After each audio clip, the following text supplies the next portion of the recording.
നികുതി ഭീകരതയാണ് രാജ്യത്ത് ഇന്ധന വില വർധനയുടെ യഥാർത്ഥ കാരണം എന്നായിരുന്നു നിയമസഭയിൽ ഇന്ന് പ്രതിപക്ഷത്തിന്റെ വാദം. നികുതി വരുമാനം വേണ്ടെന്ന് വെക്കാനാകില്ലെന്ന് ധനമന്ത്രി KN ബാലഗോപാൽ പ്രതികരിച്ചു. നരേന്ദ്രമോദിയും അമിത്ഷായും കേന്ദ്ര സർക്കാരും കക്കാൻ ഇറങ്ങുമ്പോൾ ഫ്യൂസ് ഊരിക്കൊടുക്കുന്ന ഏർപ്പാട് ഈ സർക്കാർ നിർത്തണമെന്ന് പറയാൻ ഞങ്ങൾ ആഗ്രഹിക്കുക.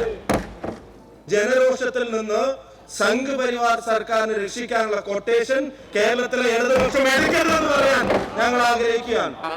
മറ്റ് സംസ്ഥാനങ്ങളുമായി താരതമ്യം ചെയ്യുമ്പോൾ കോവിഡ് കാലത്ത് യു പി,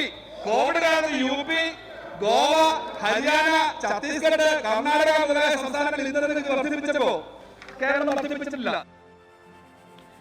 ഇന്ധനവിലയിൽ ഈ കുത്തനെയുള്ള കയറ്റത്തിൽ എണ്ണക്കമ്പനികൾ മാത്രം പ്രതിക്കൂട്ടിലായാൽ മതിയോ? അന്താരാഷ്ട്ര വിപണിയിൽ ക്രൂഡ് ഓയിൽ വില താഴുമ്പോഴും പെട്രോൾ ഡീസൽ വില താഴാത്തതിന് പിന്നിൽ കേന്ദ്ര സംസ്ഥാന സർക്കാരുകളുടെ നികുതി കൊള്ളയും പരിഗണിക്കേണ്ടതല്ലേ? എൻകൗണ്ടർ ഈ വിഷയം പരിശോധിക്കുകയാണ്.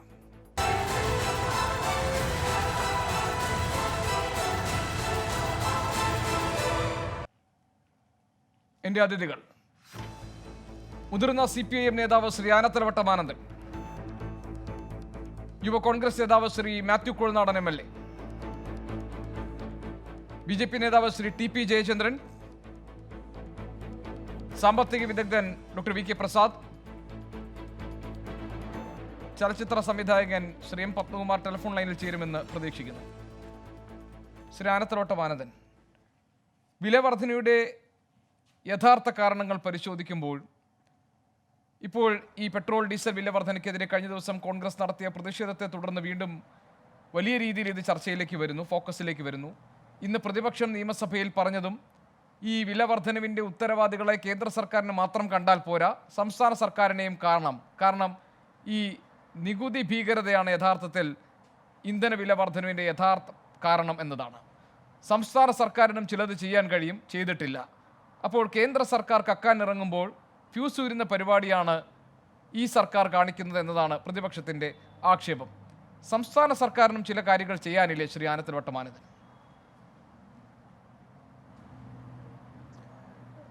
ആ വിമർശനം തലമറന്ന് എണ്ണതേക്കലാണ്.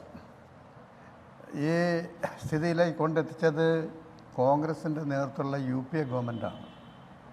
അവരാണ് ഫ്രീ മാർക്കറ്റ്, സ്വതന്ത്ര വ്യാപാരം, എണ്ണയുടെ മേലുണ്ടായിരുന്ന നിയന്ത്രണമൊക്കെ എടുത്തു കളഞ്ഞ് ഇഷ്ടം പോലെ വില വർദ്ധിപ്പിക്കാനുള്ള സൗകര്യം ആദ്യം കൊടുത്തത്. അതിപ്പോൾ BJP ഗവൺമെൻറ് കണ്ടിന്യൂ ചെയ്യുന്നുണ്ട്. സംസ്ഥാന ഗവൺമെൻറ് 5 നയ പൈസ അധിക നികുതി ഏർപ്പെടുത്തിയിട്ടില്ല. കേന്ദ്ര ഗവൺമെൻറ് ചുമത്തുന്ന നികുതിയുടെ അംശം ഒരു സംസ്ഥാന ഗവൺമെൻറ് കിട്ടുന്നു എന്നുള്ളത് മാത്രം. അത് തന്നെ അവർ ചുമത്തുന്ന മുഴുവൻ നികുതിയുടെയും അംശാദായം കിട്ടുന്നില്ല. സെൻട്രൽ എക്സൈസ് ഡ്യൂട്ടിയുടെ മാത്രമേ കിട്ടുന്നുള്ളൂ. അതിനു പുറമേ കൊണ്ടുവരുന്ന special cess, tax, road tax തുടങ്ങിയ നിരവധി നികുതികൾ ചുമത്തുക. അതൊക്കെ കേന്ദ്ര ഗവൺമെൻറ് തന്നെ കൈവശപ്പെടുത്തുകയാണ്. ഈ എക്സൈസ് ഡ്യൂട്ടിയുടെ വിഹിതം കിട്ടുന്നത് സംസ്ഥാന ഗവൺമെൻറ്റിലൂടെ നിർത്തലാക്കണമെന്ന് പറഞ്ഞാൽ അതിന് പകരം സെൻട്രൽ ഗവൺമെൻറ് വേറെ പൈസ കൊടുക്കുവാണ്. ഇടതുപക്ഷ മുന്നണി ഗവൺമെൻറ് 2ാം തവണയും അധികാരത്തിൽ, ആദ്യ തവണയും ഈ തവണയും ഒരു നയ പൈസ ഇതിൻ്റെ മേൽ കേന്ദ്ര ഗവൺമെൻറ് കൂട്ടുന്ന പോലെ നികുതി കൂട്ടിയിട്ടില്ല. നികുതി മുഴുവൻ വർദ്ധിപ്പിക്കുന്ന കേന്ദ്ര ഗവൺമെൻറ്റാണ്. അതിന് സംസ്ഥാന ഗവൺമെൻറ് പഴി പറഞ്ഞിട്ട് വല്ല കാര്യമുണ്ടോ? സംസ്ഥാന ഗവൺമെൻറ്റിൻ്റെ നികുതി വരുമാനം അതിൻ്റെ വിഹിതം കിട്ടുന്ന വേണ്ടെന്ന് വെച്ചാൽ ഇവിടെ നോട്ടടിക്കുന്ന യന്ത്രം കൊടുത്തിട്ടില്ല. ചെലവുകളെല്ലാം വർദ്ധിച്ചു വരികയാണ്. മറ്റൊരു കാര്യം, വേറെ ഏതെങ്കിലും മാർഗത്തിൽ പണമുണ്ടാക്കാൻ നികുതി ചുമത്തുന്നില്ല സർക്കാർ.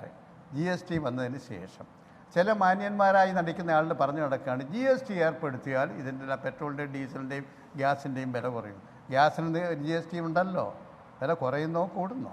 പക്ഷേ നരേന്ദ്രമോദി അധികാരത്തിൽ വരുന്ന അവസരം 2014 350 രൂപ കൊടുത്താൽ ഒരു ഗ്യാസ് സിലിണ്ടർ വാങ്ങാമായിരുന്നു. ഇപ്പോൾ എത്രയായി? 920 അതിന് പുറമെ കൊണ്ടുവരുന്ന ആളുടെ കമ്മീഷൻ ഇതെല്ലാം കൂടി വരുമ്പോൾ 1000 രൂപ ഉണ്ടെങ്കിൽ ഒരു ഗ്യാസ് എടുക്കാൻ. ഇന്നലെ വന്ന വാർത്ത എന്താ? 286 രൂപ കമേഴ്ഷ്യൽ സിലിണ്ടറിന് ഒറ്റയടിക്ക് കൂട്ടി. ഹോട്ടലുകാരനും ചായക്കടക്കാരനും എങ്ങനെയാണ് ഇതിൻ്റെ ചായയും പലഹാരങ്ങളും സദ്യയും ഭക്ഷണവും കൊടുക്കുക? അതിൻ്റെ ഫലമായിട്ടെല്ലാം വില കൂടും.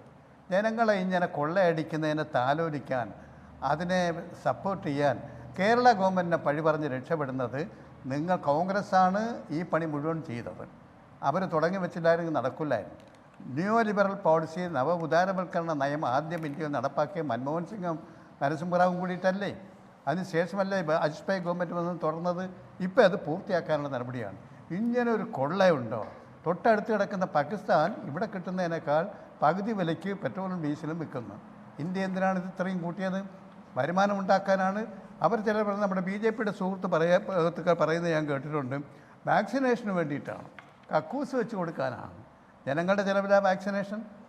ഇന്ത്യ രാജ്യത്ത് സ്വാതന്ത്ര്യം കിട്ടുന്നതിന് മുമ്പ് മുതൽ പകർച്ചവ്യാധി വന്നാൽ, മാരക രോഗങ്ങൾ വന്നാൽ വാക്സിനേഷൻ നടക്കുന്ന ജനങ്ങളിൽ നിന്ന് നികുതി പിരിച്ചിട്ടാ, ജനങ്ങൾ പിഴിഞ്ഞെടുത്തിട്ടാ. ഈ അവസരത്തിൽ കേന്ദ്ര സർക്കാർ ചുമത്തുന്ന ഈ അധിക നികുതിയുടെ കാര്യത്തിൽ താങ്കളുടെ വിമർശനം ശരിയാണ്. അത് ചോദ്യം ചെയ്യപ്പെടേണ്ടത് തന്നെയാണ്. ആ കാര്യത്തിൽ തർക്കമില്ല. പിന്നെ താങ്കൾ പറഞ്ഞ മറ്റൊരു ഭാഗം, അത് സെൻട്രൽ എക്സൈസ് ഡ്യൂട്ടി ഒഴിച്ചു നിർത്തിക്കഴിഞ്ഞാൽ പിന്നീട് ചുമത്തപ്പെട്ടിരിക്കുന്ന നികുതിയുടെ ഒന്നും വിഹിതം സംസ്ഥാനത്തിന് കിട്ടാനും പോകുന്നില്ല. അതും ശരിയാണ്. പക്ഷേ ശ്രീ ആനത്തലോട്ടമാനന്ദൻ, ഈ പെട്രോൾ ഡീസൽ വില അല്ലെങ്കിൽ ഇന്ധനവില ഈ നിലയിൽ കുതിച്ചുയരുമ്പോൾ സ്വാഭാവികമായും അതിൻ്റെ ആനുപാതികമായ ഗുണഭോക്താക്കൾ, ആനുപാതികമായി ഗുണം കിട്ടുന്നവരുടെ ലിസ്റ്റിൽ, ഗുണഭോക്താക്കളിൽ സംസ്ഥാന സർക്കാരും ഉൾപ്പെടില്ലേ? അതാണ് ഗോപകൃഷ്ണൻ ഞാൻ പറഞ്ഞത്. സെൻട്രൽ എക്സൈസ് ഡ്യൂട്ടിയിലല്ല വർധനവ് വരുത്തുന്നത് കേന്ദ്ര ഗവൺമെൻറ്. സംസ്ഥാനങ്ങൾക്ക് വിഹിതം പങ്കുവയ്ക്കേണ്ടതില്ലാത്ത special tax, special duty, cess, road cess തുടങ്ങിയതെല്ലാം ഏർപ്പെടുത്തിയിട്ടാണ് അധിക നികുതി പിരിക്കുന്നത്. അത് ഒരു സംസ്ഥാനത്തിനും കൊടുക്കണ്ട. അതാണ് ഇതിനകത്ത് കളിക്കുന്ന ഒരു കളി, രഹസ്യ കളി. അത് മനസ്സിലാക്കാതെയാണോ കോൺഗ്രസ്? അതുകൊണ്ടല്ലേ രാജസ്ഥാനിൽ 121 രൂപ ആയത്. 121 ആയത് രാജസ്ഥാൻ ഗവൺമെൻറ് കൂടെ കൂട്ടിയിട്ടാണോ എന്ന് എനിക്കറിയില്ല. അവർ കൂടെ കൂട്ടിയിട്ടുണ്ടാകും. അതുകൊണ്ടാണ് രാജസ്ഥാനിൽ 121 ആയത്, മധ്യപ്രദേശിൽ 121 ആയത്. ഇവിടെ ഇപ്പോഴും 110 നിൽക്കുന്നത്. 40 രൂപയ്ക്ക് പെട്രോൾ വിൽക്കുമെന്ന് പറഞ്ഞ് അധികാരത്തിൽ വന്നവരല്ലേ? അന്ന് $110 ഈ വില വർധനവിന് ഫ്രീ മാർക്കറ്റ് വിട്ടുകൊടുക്കുമ്പോൾ അന്ന് $1 ഒരു ബാരൽ എണ്ണയുടെ ഇമ്പോർട്ട് വില $110 അപ്പോഴാണ് 72 രൂപയ്ക്ക് പെട്രോൾ കിട്ടിയത്, 52 രൂപയ്ക്ക് ഡീസൽ കിട്ടിയിരുന്നത്. അവിടെയാണ് നിങ്ങൾ 40 രൂപയായിട്ട് പെട്രോളിൻ്റെ വില കുറയ്ക്കുമെന്ന് പറഞ്ഞിട്ട് ശപഥം ചെയ്ത് BJP ഗവൺമെൻറ് അധികാരത്തിൽ വന്നത്. ഇപ്പം എത്രയായി? ഇപ്പം $72-74 ഉള്ളു വാങ്ങുന്ന എണ്ണയുടെ വില. 110 താഴെ വന്നു. അതൊരവസരത്തിൽ $38 വരെ താഴ്ന്നു. എന്നിട്ട് വാങ്ങുന്ന എണ്ണയുടെ വില കൂടുന്നതുകൊണ്ടാണ് വിൽക്കുന്ന എണ്ണയുടെ വില കൂടുന്നതെന്ന് തെറ്റായ കണക്കുകൾ പറഞ്ഞ്, വിവരങ്ങൾ പറഞ്ഞ് ജനങ്ങളെ കബളിപ്പിക്കുകയല്ലേ? അന്തർദേശീയ മാർക്കറ്റിൽ വാങ്ങുന്ന എണ്ണയുടെ വില കുറഞ്ഞിട്ട് ഇവിടെ കൂട്ടിക്കൊണ്ടേ ഇരിക്കുക. താങ്കളിലേക്ക് വരാം. അഡ്വക്കേറ്റ് മാത്യു കൊഴുനടൻ, അതായത് ഉദാരവൽക്കരണ നയങ്ങളുടെ ഭാഗമായി പെട്രോളിൻ്റെ വില നിർണ്ണയ അധികാരം പെട്രോളിയം കമ്പനികൾക്ക് വിട്ടുകൊടുക്കാനുള്ള തീരുമാനമെടുത്തത് UPA കാലത്താണ്. അതിനുശേഷം ഇപ്പോൾ നിങ്ങൾ ഈ പ്രതിഷേധം ഉയർത്തുമ്പോൾ, ഇപ്പോൾ ശ്രീ ആനത്തലോട്ടമാനന്ദൻ പറഞ്ഞു, നികുതി കൂട്ടുന്ന രീതി കേന്ദ്ര സർക്കാരിനെ സംബന്ധിച്ച്, അതായത് ബേസിക് എക്സൈസ് ഡ്യൂട്ടി ഉണ്ട്, അഡീഷണൽ എക്സൈസ് ഡ്യൂട്ടി ഉണ്ട്, വികസന സെസ് ഉണ്ട്, കൃഷി സെസ് ഉണ്ട്. ഇങ്ങനെ സംസ്ഥാനങ്ങൾക്ക് പങ്കുവെക്കേണ്ടതാത്ത, അതിൻ്റെ വിഹിതം സംസ്ഥാനങ്ങൾക്ക് കൊടുക്കേണ്ടാത്ത അമിത അധിക നികുതിയിൽ കൂട്ടുകയും അങ്ങനെ അതിൻ്റെ മുഴുവൻ ആനുകൂല്യവും കേന്ദ്ര സർക്കാർ പറ്റുകയും ചെയ്യുമ്പോൾ സംസ്ഥാന സർക്കാരിനെ പ്രതിക്കൂട്ടിൽ നിർത്തിയിട്ടുള്ള ഈ പ്രതിഷേധത്തിൻ്റെ സാങ്കത്യം എന്താണ്? കോൺഗ്രസ് എന്തിനാണ് ആ നിലയ്ക്ക് ഈ പ്രതിഷേധം കൊണ്ടുപോകുന്നത്? ഒന്ന്, ഇതിൻ്റെ പാപക്കറ കോൺഗ്രസിൽ നിന്ന് പോകില്ല എന്നാണ് ശ്രീ ആനത്തലോട്ടമാനന്ദൻ പറഞ്ഞത്. കാരണം ഈ സാഹചര്യത്തിന് ഇടവരുത്തിയത് UPA സർക്കാരിൻ്റെ കാലത്താണ്. അതിനുശേഷം ഇപ്പോൾ പ്രതിഷേധം ഉയർത്തുമ്പോഴും കാതലായ പ്രതിഷേധം പോകേണ്ടത് കേന്ദ്രം ഭരിക്കുന്ന BJP സർക്കാരിലേക്കാണ്. അതിനു പകരം സംസ്ഥാന സർക്കാരിനെ കൂടി പ്രതിക്കൂട്ടിൽ നിർത്തുന്നു. എന്തുകൊണ്ട്?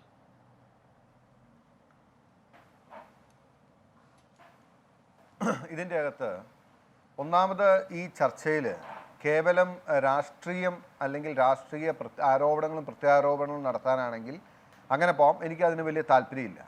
യഥാർത്ഥത്തിൽ നമ്മൾ ഹോണസ്റ്റായിട്ട്, അതായത് സത്യസന്ധമായിട്ട് ഈ വിഷയം അനലൈസ് ചെയ്യാൻ പറ്റുമോ ഇല്ലയോ എന്നതാണ് ചോദ്യം. ശരിയാണ്, ഞാൻ പറയുന്നു, പെട്രോൾ പ്രൈസ് ഡീറെഗുലേറ്റ് ചെയ്തത് കോൺഗ്രസ് സർക്കാരിൻ്റെ കാലഘട്ടത്തിലാണ്, UPA ആണ്. ആ പോളിസി അഡോപ്റ്റ് ചെയ്തതും UPAയും കോൺഗ്രസുമാണ്.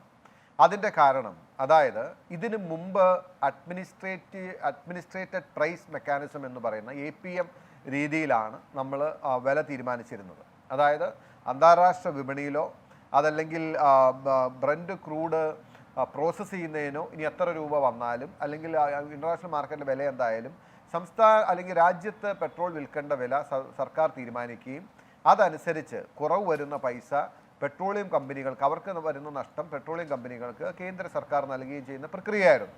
അതെന്ന് വെച്ച് കഴിഞ്ഞാൽ നമുക്ക് 82%-ലേറെ, ഒരു സമയത്ത് 85% മുകളിൽ നമ്മൾ ഇമ്പോർട്ട് ചെയ്യുമായിരുന്നു. വലിയ ഇമ്പോർട്ട് ബില്ല് നമുക്ക് ഇതിൽ വരും. അതുകൂടാതെയാണ് യഥാർത്ഥത്തിൽ നമ്മളിത് സബ്സിഡൈസ്ഡ് ആയിട്ട് കൊടുക്കാൻ വേണ്ടി ഹ്യൂജ് പണം, വലിയ തുക, അതായത് ആദ്യം അത് 12,000 കോടിയായിരുന്നു, പിന്നീട് അത് 30,000 കോടിയായി, പിന്നീട് അത് 45,000 ആയി, പിന്നെ 90,000 ആയി, 1 ലക്ഷമായി, 2 ലക്ഷം കോടി രൂപ വരെ, 2 ലക്ഷം കോടി രൂപ വരെ പെട്രോളും ഡീസലും മണ്ണെണ്ണയും ഗ്യാസും ചേർത്ത് എണ്ണ സബ്സിഡി എന്ന പേരിൽ മാത്രം ഈ രാജ്യം കൊടുത്തുകൊണ്ടിരുന്ന സമയമുണ്ടായിരുന്നു, ഈ പ്രൈസ് പിടിച്ചു നിർത്താൻ വേണ്ടി. അപ്പോൾ അങ്ങനെ പോകുന്നത് എക്കണോമിക്കോ അല്ലെങ്കിൽ, അതായത് ഇത് കിട്ടുന്നത് പലപ്പോഴും ഒരു 2 ലക്ഷം കോടി രൂപയുടെ സബ്സിഡി നമ്മൾ നൽകുമ്പോൾ സബ്സിഡി അർഹതപ്പെട്ടവർക്ക് മാത്രം ചെല്ലേണ്ടത് രാജ്യത്തെമ്പാടും എല്ലാവർക്കും ഒന്നുപോലെ പോകുന്നു എന്നത് ശരിയല്ല എന്നതുകൊണ്ടാണ് അഡ്മിനിസ്ട്രേറ്റഡ് പ്രൈസ് മെക്കാനിസത്തിൽ നിന്നും ഡീറെഗുലേഷനിലേക്ക് പോകാൻ കോൺഗ്രസ് തീരുമാനിച്ചു. പെട്രോൾ വിലയാണ് ആദ്യം പരീക്ഷണാടിസ്ഥാനത്തിൽ ഡീറെഗുലേറ്റ് ചെയ്തത്. ഡീറെഗുലേറ്റ് ചെയ്യുമ്പോഴുള്ള പ്രിൻസിപ്പിൾ എന്താണ്? അന്താരാഷ്ട്ര മാർക്കറ്റിൽ വില കൂടിയാൽ കൂടിയ വിലയ്ക്ക് ആളുകൾ പെട്രോൾ വാങ്ങേണ്ടി വരും. അന്താരാഷ്ട്ര മാർക്കറ്റിൽ വില കുറഞ്ഞാൽ കുറഞ്ഞ വിലയ്ക്ക് പെട്രോൾ അവർക്ക് ലഭിക്കും. അത് സെറ്റ് ഓഫ് ആയി പോകും. ഇതായിരുന്നു അതിൻ്റെ ആ പോളിസിയുടെ ബേസിസ് എന്ന് പറയുന്നത്. ഇവിടെ സംഭവിച്ചത് എന്താണ്? ഇവിടെ ഒരു ഗവൺമെൻറ്, അതായത് കേന്ദ്ര സർക്കാർ ഇത്രയും ഡിസോണസ്റ്റ് ആയിട്ടുള്ള, അല്ലെങ്കിൽ ഇത്രയും ഒരു ഇൻ്റലക്ച്വലി കറപ്റ്റ് ആയിട്ടുള്ള, അല്ലെങ്കിൽ പോളിസി വൈസ് കറപ്റ്റ് ആയിട്ടുള്ള ഒരു ഗവൺമെൻറ്, അതാണ് ഇവിടെ സംഭവിച്ചിട്ടുള്ളത്. അതായത് ഞാൻ ഉദാഹരണം പറഞ്ഞു, 2014 UPA എക്സിറ്റ് ചെയ്യുന്ന, അല്ലെങ്കിൽ UPAയുടെ കാലഘട്ടം കഴിയുന്നത്. അന്ന് പമ്പിലെ ഡീസലിൻ്റെ വില എന്ന് പറയുന്നത് 57 രൂപയാണ്, 1 ലിറ്ററിന് 57 രൂപ. ആ സമയത്ത് കേന്ദ്ര സർക്കാർ ചുമത്തുന്ന നികുതി എന്ന് പറയുന്നത് 3 രൂപ 46 പൈസയാണ്, 3 രൂപ 46 പൈസ. ഇപ്പോൾ അതായത് അന്നത്തെ വിലയുടെ 6.1% കേന്ദ്ര നികുതി എന്ന് പറയുന്നത്, വിലയുടെ 6.1%. അത് കഴിഞ്ഞിട്ട് ഇപ്പോൾ നമ്മൾ പരിശോധിക്കുമ്പോൾ ഇപ്പോൾ കേന്ദ്ര സർക്കാർ ചുമത്തുന്ന നികുതി ഏകദേശം 31.2% മൊത്തം വിലയുടെ. ആലോചിക്കണം, 3.1% ഇപ്പോൾ ചുമത്തുന്നതെങ്കിൽ ഇന്ന് ജനങ്ങൾക്ക് ഡീറെഗുലേഷൻ ലാഭമാണ്, ഡീറെഗുലേഷൻ്റെ നേട്ടം കിട്ടുമായിരുന്നു. ഡീറെഗുലേഷൻ എന്ന പോളിസിയിൽ വെള്ളം ചേർക്കാതെ സത്യസന്ധമായി നടപ്പിലാക്കിയിരുന്നുവെങ്കിൽ 2019-ലും 2020-ലും ഈ രാജ്യത്ത് പെട്രോൾ 50 രൂപയ്ക്ക് താഴെ, 30 രൂപയ്ക്കും താഴെ വിൽക്കാൻ കഴിയുമായിരുന്നു. പക്ഷേ ഇൻ്റർനാഷണൽ മാർക്കറ്റിൽ വില കുറയുന്നതനുസരിച്ച് കമ്പനികൾ വില കൂട്ടി എന്ന് പറയുന്നത് തെറ്റാണ്, കള്ളമാണ്, വ്യാജമാണ്, പൊളിറ്റിക്കലി ഇൻകറക്റ്റാണ്. ആനത്തലവട്ട ആനന്ദെ പോലെയുള്ള ഒരു മുതിർന്ന നേതാവ് അത് പറയാതെ മനസ്സിലാക്കാതെ പറയുമോ എന്ന് എനിക്കറിയില്ല. കമ്പനികൾക്ക് വില കൂട്ടാൻ പറ്റുന്ന ഒരു ഫോർമുലയുണ്ട്. ബ്രൻഡ് വില, അതിൻ്റെ ട്രാൻസ്പോർട്ടിംഗ് ചാർജ്, അതിൻ്റെ പ്രോസസ്സിംഗ് ഫീസ്, ആ ഫോർമുല അപ്ലൈ ചെയ്താൽ കിട്ടുന്ന ഒരു വില. ഓക്കെ, അങ്ങനെയാണ് ഞാൻ പറയുന്നത്, ഞാൻ ആക്ഷേപിക്കുന്നത്, പറയില്ല എന്നാണ് ഞാൻ പറഞ്ഞത്. ഓക്കെ, ആ ബ്രൻഡ് ക്രൂഡിൻ്റെ പ്രോസസ്സിംഗ് ചാർജ് ചേർത്ത് ഒരു പ്രൈസ് വരും. ബ്രൻഡ് ക്രൂഡിൻ്റെ വില കൂടിയാൽ അവർക്ക് വീണ്ടും റിവൈസ് ചെയ്യാം, കുറഞ്ഞാൽ അതനുസരിച്ച് അവർ കുറയ്ക്കുകയും ചെയ്യും. പക്ഷേ ഈ ഓരോ സ്റ്റെപ്പ് താഴത്തേക്ക് കുറയുമ്പോഴും അതനുസരിച്ച് ഇവർ എക്സൈസ് ഡ്യൂട്ടി കൂട്ടിക്കൊണ്ടിരുന്നു. ആദ്യം ഇവർ പറഞ്ഞത് എന്താ? പെട്രോൾ എന്ന് പറയുന്നത് വില കുറച്ച് കൊടുക്കുന്നത് അത്ര എക്കണോമിക്കലി നല്ലൊരു അപ്രോച്ച് അല്ല. കാരണം petrol should be minimum price ഒരു 60, 70, 75 നിർത്തണം. അതുകൊണ്ടാണ് ഞങ്ങൾ എക്സൈസ് ഇത് കൂട്ടുന്നത് എന്ന് പറഞ്ഞു. ഈ 70 മെയിൻറ്റെയിൻ ചെയ്യാൻ വേണ്ടിയാണ്. സത്യത്തിൽ ഈ രാജ്യത്തെ ജനം ഒരു വേള അത് സത്യമാണെന്ന് വിചാരിച്ചു, ഞാൻ അടക്കമുള്ളവർ വിചാരിച്ചു, ഓക്കെ ഗവൺമെൻറ് ഒരു പോളിസി കാണും to maintain the price at 70, 75. Okay fine. അത് ഒരുപാട് കുറഞ്ഞ് താഴത്തേക്ക് പോയപ്പോൾ, അതായത് ഡോളറിന് 20 രൂപ ബ്രൻഡ് ക്രൂഡിന് അന്താരാഷ്ട്ര മാർക്കറ്റിൽ വന്നപ്പോൾ ഹ്യൂജ് എക്സൈസ് ഡ്യൂട്ടി എടുത്തുകൊണ്ട് സർക്കാരിൻ്റെ ഖജനാവിലേക്ക് പണം കുന്നുകൂട്ടിക്കൊണ്ടും 75 രൂപയ്ക്കും 80 രൂപയ്ക്കും ഈ രാജ്യത്ത് പെട്രോൾ വിറ്റു. അന്ന് അവർ അതിന് ന്യായം പറഞ്ഞത്, അന്ന് കേന്ദ്രമന്ത്രിമാരടക്കം ഉത്തരവാദിത്തപ്പെട്ടവർ ഈ രാജ്യത്തെ ജനങ്ങളോട് പറഞ്ഞത്, ഇപ്പോൾ ഞങ്ങൾ ഈ വാങ്ങുന്ന പണം നാളെ ബ്രൻഡ് ക്രൂഡിൻ്റെ വില അന്താരാഷ്ട്ര മാർക്കറ്റിൽ കൂടുകയും ഇവിടെ വില കൂട്ടേണ്ട സാഹചര്യം വരികയും ചെയ്യുമ്പോൾ ഞങ്ങൾ എക്സൈസ് തിരുവ കുറച്ച് അന്നേരം 75, 80 മെയിൻറ്റെയിൻ ചെയ്യുമെന്ന് പറഞ്ഞു. ഈ BJP സർക്കാർ, നരേന്ദ്രമോദി സർക്കാർ, ഈ സർക്കാർ ഇത്ര കളവും ഇത്ര കള്ളവും വ്യാജവും ഇത്ര പച്ചയായ കൊള്ളയും ജനങ്ങൾ നടത്തുമെന്ന് നമ്മൾ പ്രതീക്ഷിച്ചിട്ടില്ല. ഒരു സർക്കാരും അവൻ ചെയ്യുമെന്ന് വിചാരിച്ചിട്ടില്ല. ആളുകൾക്ക് യഥാർത്ഥത്തിൽ അമേരിക്കയിലാണെങ്കിൽ നടക്കത്തില്ല. അമേരിക്കയിലാണ് ഞാൻ വായിച്ചിട്ടുള്ള ജൂറിസ്പ്രുഡൻസ്, പരിമിതമായ എൻ്റെ അറിവ് വെച്ച്, നിയമപരിജ്ഞാനം വെച്ച്, ഒരു ഗവൺമെൻറ് ഒരു പോളിസി അനൗൺസ് ചെയ്താൽ ആ പോളിസിയുടെ ഭാഗമായി ആ രാജ്യം പോളിസി അക്സെപ്റ്റ് ചെയ്താൽ ആ പോളിസിയിൽ നിന്നും ജനങ്ങൾക്ക് കിട്ടുന്ന ഒരു എക്കണോമിക് റൈറ്റ് ഉണ്ട്. ആ പോളിസി ഓൾട്ടർ ചെയ്യാതെ ഇതിപ്പോൾ what you cannot do directly cannot be done indirectly എന്നുള്ളത് basic principle of the law ആണ്. നിങ്ങൾക്ക് നേരിട്ട് ചെയ്യാൻ കഴിയാത്ത കാര്യം നിങ്ങൾ ഇൻഡയറക്റ്റ് ആയിട്ട് ചെയ്യാൻ പാടില്ല എന്നുള്ളതാണ് അതിൻ്റെ പ്രിൻസിപ്പിൾ. അതായത് നിങ്ങൾക്ക് പ്രൈസ് റെഗുലേറ്റ് ചെയ്യില്ല, പ്രൈസ് ഡീറെഗുലേറ്റ് ചെയ്തു എന്ന പോളിസി അനൗൺസ് ചെയ്യുകയും എന്നിട്ട് ആർട്ടിഫിഷ്യലായി എക്സൈസ് ഡ്യൂട്ടി കൂട്ടി ഈ പ്രൈസ് അവർക്ക് ഇഷ്ടമുള്ള രീതിയിൽ നിലനിർത്തുകയും ചെയ്യുന്നത് this is simply price mechanism. ഒരു മാറ്റവും ഇല്ല. ഇത് to the benefit of the government. UPAയും കോൺഗ്രസും ഭരിച്ചുകൊണ്ടിരുന്നപ്പോൾ to the benefit of the people. നമ്മളന്ന് 1,43,000 കോടി രൂപ എണ്ണ സബ്സിഡിയായി നൽകിയതിൻ്റെ മുഴുവൻ കണക്കും പരിശോധിച്ച് എനിക്ക് ഓർമ്മയുണ്ട്. UPA സർക്കാരിൻ്റെ കാലത്ത് 1.42 lakh crores ആളുകൾക്ക് കൊടുത്താണ്. ഈ സർക്കാരിൻ്റെ ഖജനാവിൽ എണ്ണയുടെ ഈ നികുതി മാത്രമായി വന്നു ചേർന്നത് 2,40,000 കോടിയാണ്. ഗവൺമെൻറ് എടുക്കുകയാണ് ഇത്. UPA gave to the people. This government took the money from the people. ഇതാണ് ഇതിൻ്റെ വ്യത്യാസം. ഇവർ പൈസ ജനങ്ങൾക്ക് കൊടുക്കണ്ട. ആ ന്യൂട്രൽ റേറ്റ് നിലനിർത്തിയിരുന്നെങ്കിൽ ഇന്ന് ഈ രാജ്യത്ത് പെട്രോളിൻ്റെയും ഡീസലിൻ്റെയും വില 60-65 താരിഫിൽ നിൽക്കുമായിരുന്നു. ശ്രീ മാത്യു കുഴൽനാടൻ MLA, താങ്കൾ ഈ ചർച്ചയുടെ തുടക്കത്തിൽ പറഞ്ഞു താങ്കൾ ഇതിനെ ഒരു രാഷ്ട്രീയ വിഷയമായി മാത്രം കാണുകയാണെങ്കിൽ ഈ ചർച്ചയിൽ ഒരു സാങ്കത്യവുമില്ല. നേരെ മറിച്ച് താങ്കൾ പറഞ്ഞത് സുതാര്യമായും വസ്തുതാപരമായും ഈ വിഷയത്തെ സമീപിക്കണം എന്നതാണ്. അപ്പം ഞാൻ അതേ സ്റ്റാൻഡിൽ നിന്നുകൊണ്ട് ചോദിക്കുകയാണ്, ഇന്നിപ്പോൾ കോൺഗ്രസ് നിയമസഭയിൽ ഉയർത്തിയ പ്രതിഷേധത്തിൽ ഈ അടിയന്തര പ്രമേയത്തിന് നോട്ടീസ് നൽകിയപ്പോൾ ഷാഫി പറമ്പിൽ പറഞ്ഞത് ഇത് കേന്ദ്ര കൊള്ളയടിക്കുമ്പോൾ ഫ്യൂസ് ഊരുന്ന നിലപാട് സംസ്ഥാന സർക്കാർ സ്വീകരിക്കുന്നു എന്നാണ്. നേരത്തെ ശ്രീ ആനത്തലവട്ടം ആനന്ദൻ പറഞ്ഞു ഈ സെൻട്രൽ എക്സൈസ് ഡ്യൂട്ടി ഒഴിച്ചു നിർത്തിക്കഴിഞ്ഞാൽ ഈ കേന്ദ്ര സർക്കാർ കൂട്ടിവെച്ചിരിക്കുന്ന നികുതിയുടെ വിഹിതമൊന്നും സംസ്ഥാന സർക്കാരിന് കിട്ടാൻ പോകുന്നില്ല. നിയമസഭയിൽ ധനമന്ത്രി KN ബാലഗോപാലും വ്യക്തമാക്കിയിട്ടുണ്ട് നികുതി വരുമാനം വേണ്ട എന്ന് വെക്കാനുള്ള ഒരു സാമ്പത്തിക അവസ്ഥ കേരളത്തിന് ഇപ്പോഴില്ല. അപ്പോൾ നിലവിൽ നിങ്ങളുടെ പ്രതിഷേധം സ്വാഭാവികമായും തിരിയേണ്ടത് ഈ അധിക നികുതി ഈടാക്കുന്ന കേന്ദ്ര സർക്കാരിനെതിരെ അല്ലേ, അതോ സംസ്ഥാന സർക്കാരിനെതിരെയാണോ?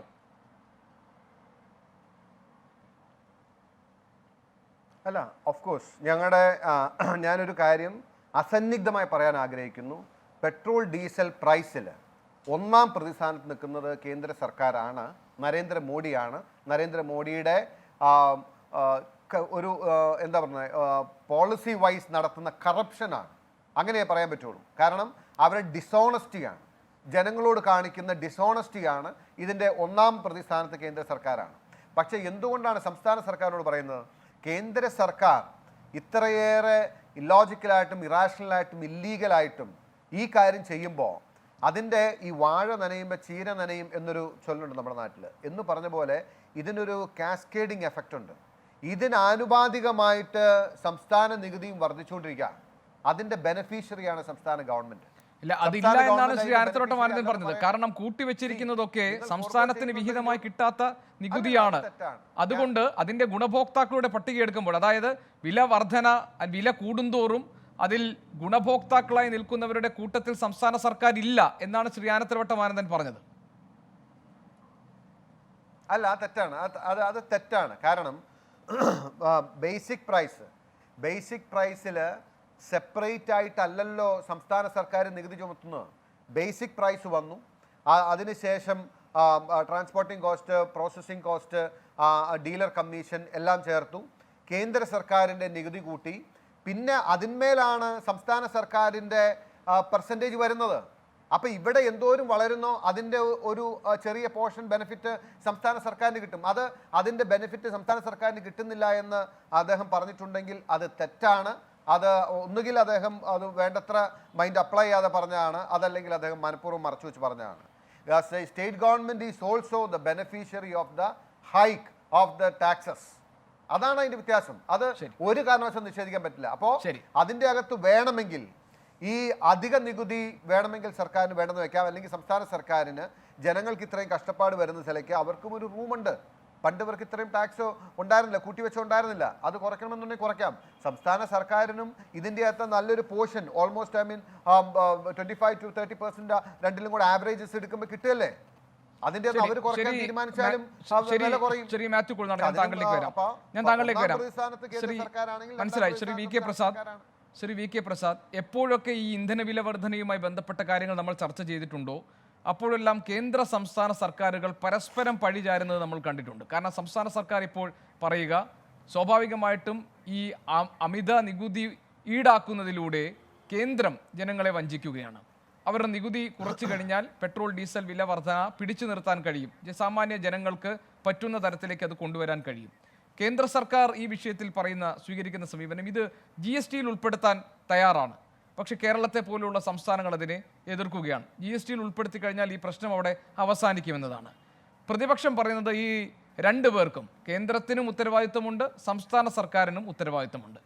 ഇതൊക്കെ രാഷ്ട്രീയ വാദപ്രതിവാദങ്ങളായി ഒരു തലത്തിൽ നിൽക്കുകയും താഴെ സാമാന്യ ജനത ഇതിൻ്റെ ഏറ്റവും മോശം അനുഭവങ്ങളിലൂടെ കടന്നു പോവുകയും ചെയ്യുന്നുണ്ട്. പരസ്പരം പഴിചാരി ജനങ്ങൾ പറ്റിക്കപ്പെടുന്ന ഒരു സാഹചര്യമാണോ ഇവിടെ ഉള്ളത്? യഥാർത്ഥത്തിൽ ഇതിലെ കക്ഷിരാഷ്ട്രീയത്തിൻ്റെ ഒരു പ്രശ്നം മാറ്റി നിർത്തി നമുക്ക് പരിശോധിക്കാനുള്ളത് ഇതിൻ്റെ നിയമപരമായതും സാമ്പത്തികവുമായ ഘടകങ്ങളാണ് എന്നാണ് എനിക്ക് തോന്നുന്നത്. നമുക്കറിയാമല്ലോ, ഭരണഘടനയുടെ 270 വകുപ്പ് അനുസരിച്ച് കേന്ദ്ര സർക്കാർ നികുതി ഇനത്തിലുള്ള വരുമാനം സംസ്ഥാനങ്ങളുമായിട്ട് ഷെയർ ചെയ്യണം. പക്ഷേ അങ്ങനെ ഷെയർ ചെയ്യുമ്പോൾ ഉള്ള പ്രശ്നം എന്താണെന്ന് വെച്ചാൽ അതിൽ നികുതി ഡ്യൂട്ടി ആയിട്ട് വരുന്ന തുക മാത്രമാണ് ഷെയർ ചെയ്യപ്പെടുന്നത്. സർചാർജോ മറ്റ് സെസ്സോ ഇത്തരം കാര്യങ്ങൾ കവർ ചെയ്യപ്പെടുന്നില്ല. ഇവിടെ ഇപ്പോൾ ഉള്ള പ്രശ്നം വാസ്തവത്തിൽ ഈ കേന്ദ്ര ഗവൺമെൻറ്റും സംസ്ഥാനങ്ങളും തമ്മിലുള്ള ഒരു പ്രശ്നമായിട്ട് ഈ പ്രശ്നത്തെ ചുരുക്കി കാണുന്നത് കപടമായൊരു ആർഗ്യുമെൻ്റാണ് എന്നാണ് എൻ്റെ പക്ഷം. അതിന് കാരണം എന്താണെന്ന് വെച്ചാൽ അടിസ്ഥാനപരമായി വിലവർദ്ധനവ് എവിടെയാണ് സംഭവിക്കുന്നത്? നമുക്കറിയാമല്ലോ, നേരത്തെ ശ്രീ മാത്യു കുഴൽനാടൻ ഇവിടെ പറഞ്ഞത്, അതിനു മുമ്പ് ശ്രീ ആനത്തലവട്ടം സംസാരിച്ചപ്പോൾ എനിക്ക് കേൾക്കാൻ കഴിഞ്ഞില്ല.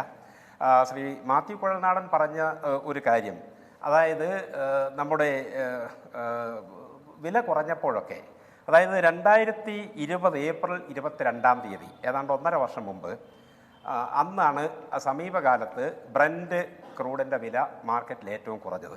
അന്ന് ഒരു ബാരലിന് $16 വില ഇടിഞ്ഞിരുന്നു. പക്ഷേ ആ സമയത്തൊക്കെ കേന്ദ്ര സർക്കാർ ചെയ്തത് ആ തരത്തിൽ കുറഞ്ഞ വില അത് ഇടപാടുകാർക്ക് അല്ലെങ്കിൽ ജനങ്ങൾക്ക് അത് പങ്ക് കൊടുക്കുന്നതിന് പകരം അത് എക്സൈസ് ഡ്യൂട്ടി വർദ്ധിപ്പിച്ചുകൊണ്ട് ആ പണം ഗവൺമെൻറ് കൈക്കലാക്കുകയാണ് ഉണ്ടായത്. അപ്പോൾ അന്ന് പറഞ്ഞത് ശ്രീ മാത്യു കുഴൽനാടൻ തന്നെ ചൂണ്ടിക്കാണിച്ചതുപോലെ പിന്നീട് വിലവർദ്ധനം ഉണ്ടാകുമ്പോൾ നമുക്കറിയാമല്ലോ, അന്നത്തെ വിലയിടിവ് എന്ന് പറയുന്നത് വാസ്തവത്തിൽ ഗ്ലോബൽ ഇക്കോണമിയിൽ ഉണ്ടായിട്ടുള്ള മാറ്റങ്ങളുടെയും കൊറോണ അടക്കമുള്ള പ്രശ്നങ്ങളുടെയും ഫലമായിരുന്നു. സ്വാഭാവികമായിട്ടും വില വർദ്ധിക്കുമെന്നുള്ളത് ഊഹിക്കാൻ കഴിയുന്ന കാര്യമാണ്. അന്ന് ഗവൺമെൻറ് പറയുന്നത് അങ്ങനെ വില വർദ്ധിക്കുമ്പോൾ ഈ നികുതി അതിൽ കുറവ് വരുത്തിക്കൊണ്ട് അത് ജനങ്ങൾക്ക് അതിൻ്റെ ഭാരം വരാതെ നോക്കാം എന്നുള്ള വാഗ്ദാനമായിരുന്നു. ഗവൺമെൻറ് ആ വാഗ്ദാനം പാലിച്ചില്ല എന്നുള്ളതാണ് ഇവിടുത്തെ അടിസ്ഥാന പ്രശ്നം. അന്ന് 16 ആയിരുന്നത് ഇന്ന് ഏതാണ്ട് 5 ഇരട്ടി കഴിഞ്ഞിരിക്കുന്നു. ഏതാണ്ട് $82 ആണ് ഇപ്പോൾ ഒരു ബാരൽ പെട്രോളിയത്തിൻ്റെ വില. അപ്പോൾ സ്വാഭാവികമായിട്ടും ഈ വിലയിൽ വരുന്ന വർധനവ് ഓഫ്സെറ്റ് ചെയ്യാനുള്ള ഒരേ ഒരു മാർഗം എന്താണ്? കേന്ദ്ര ഗവൺമെൻറ് അഡീഷണൽ എക്സൈസ് ഡ്യൂട്ടിയിലും സർചാർജിലും സെസ്സിലും വരുത്തിയിട്ടുള്ള വർധനവ് പിൻവലിക്കുക എന്നുള്ളത് തന്നെയാണ്. അത് ഗവൺമെൻറ് വാസ്തവത്തിൽ അന്ന് ജനങ്ങൾക്ക് കൊടുത്ത വാക്ക് പാലിക്കുക എന്നൊരു പ്രശ്നം അതിനകത്ത് രാഷ്ട്രീയമായിട്ട് അതിലുണ്ട്. സാമ്പത്തികമായി വരുന്ന പ്രശ്നം എന്താ? ഈ തരത്തിൽ വില വർദ്ധിക്കുമ്പോൾ നേരത്തെയുള്ള നികുതി കുറയ്ക്കുന്നില്ല, ഇവിടെ വില വർദ്ധിക്കുകയും ചെയ്യുന്നു. ഇങ്ങനെ വില വർദ്ധിക്കുമ്പോൾ സംസ്ഥാനങ്ങളുടെ നികുതി എന്ന് പറയുന്നത് ആ വിലയിന്മേലുള്ള നികുതിയാണ്. ഇവിടെ സംസ്ഥാന ഗവൺമെൻറ് വില വർദ്ധിപ്പിച്ചിട്ടില്ല, ഒരു സംസ്ഥാനവും വില വർദ്ധിപ്പിക്കുന്നില്ല. ഇപ്പോൾ കേരളത്തിലാണെങ്കിൽ കഴിഞ്ഞ വർഷം ₹1 കണ്ട് വില കുറയ്ക്കുകയും ചെയ്തിട്ടുണ്ട്, നികുതിയിൽ കുറവ് വരുത്തിയിട്ടുണ്ട്.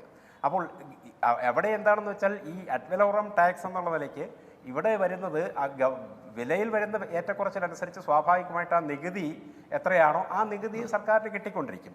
ഈ നികുതി സംസ്ഥാന ഗവൺമെൻറ് കുറയ്ക്കുന്നതാണോ പ്രശ്നം എന്നുള്ളതാണ് അവിടെ ചർച്ച ചെയ്യേണ്ടത്. അവിടെയുള്ളൊരു പ്രശ്നം, ഒന്ന്, സംസ്ഥാന ഗവൺമെൻറ് കുറച്ചാൽ അത് എത്രത്തോളം ഈ വിലയിൽ പ്രതിഫലിക്കും എന്നൊരു പ്രശ്നം ഒന്ന്. രണ്ടാമത്തെ അതിലും വലിയ പ്രശ്നം എന്താണെന്ന് വെച്ചാൽ ഇത്തരത്തിൽ പെട്രോളിയത്തിൻ്റെ വിലവർദ്ധനവിൽ ഉണ്ടാകുന്ന നികുതി വരുമാനത്തിൽ സംസ്ഥാന സർക്കാരിന് നേരിയ ഒരു നേട്ടം ഉണ്ടാകുന്നുവെങ്കിലും ഇതിൻ്റെ അടിസ്ഥാനത്തിൽ രാജ്യത്തൊട്ടാകെ ഉണ്ടാകുന്ന പണപ്പെരുപ്പത്തിൻ്റെ വലിയ ആഘാതം സംസ്ഥാന ഗവൺമെൻറ്റുകൾ ഏറ്റവും അധികം താങ്ങേണ്ടി വരുന്നുണ്ട്. അതിന് കാരണം എന്താണെന്ന് വെച്ചാൽ നമുക്കറിയാമല്ലോ, ഇന്ന് നമുക്ക് ലഭ്യമായ കണക്കുകൾ അനുസരിച്ച് നമ്മുടെ രാജ്യത്തെ കേന്ദ്രത്തിൻ്റെയും സംസ്ഥാനത്തിൻ്റെയും ആകെ വിഭവങ്ങളുടെ വരുമാനത്തിൻ്റെ ഏതാണ്ട് 67% കേന്ദ്ര ഗവൺമെൻറ്റിൻ്റെ കൈവശമാണ് കിട്ടുന്നത്. എന്നാൽ രാജ്യത്തെ മൊത്തം ചെലവിൻ്റെ സർക്കാരുകൾ കേന്ദ്രത്തിനും സംസ്ഥാനങ്ങളിലുമുള്ള എല്ലാ സർക്കാരുകളും കൂടി വഹിക്കുന്ന ചെലവുകളുടെ കണക്കെടുക്കുമ്പോൾ 62.4% വഹിക്കുന്ന സംസ്ഥാനങ്ങളാണ്. എന്ന് പറഞ്ഞാൽ സംസ്ഥാനങ്ങൾക്ക് സ്വാഭാവികമായിട്ട് ചിലവിനത്തിൽ വളരെ കൂടുതൽ ഉണ്ട് എന്നുള്ളത് കൊണ്ട് പണപ്പെരുപ്പത്തിൻ്റെ ആഘാതം സ്വാഭാവികമായിട്ടും സംസ്ഥാനങ്ങളെ ബാധിക്കുന്നുണ്ട്.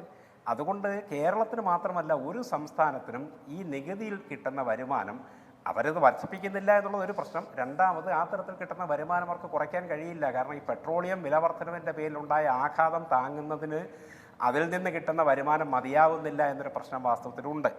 അപ്പോൾ ഇത് ആണ് അടിസ്ഥാനപരമായിട്ട് ഇവിടെ നിൽക്കുന്ന പ്രശ്നം. രണ്ടാമത്തെ പ്രശ്നം ഇത് GSTയിൽ ഏർപ്പെടുത്തിക്കൂടെ എന്നുള്ളതാണ്. എന്തുകൊണ്ടാണ് GSTയിൽ കൊണ്ടുവരുന്നതിനെ സംസ്ഥാനങ്ങൾ എതിർക്കുന്നത്?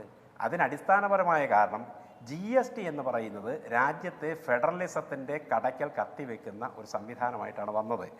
നമുക്കറിയാമല്ലോ, ഇന്ന് സംസ്ഥാനങ്ങൾക്ക് തനത് രൂപത്തിൽ വരുമാനം വർദ്ധിപ്പിക്കുന്നതിനുള്ള യാതൊരു മാർഗങ്ങളുമില്ല.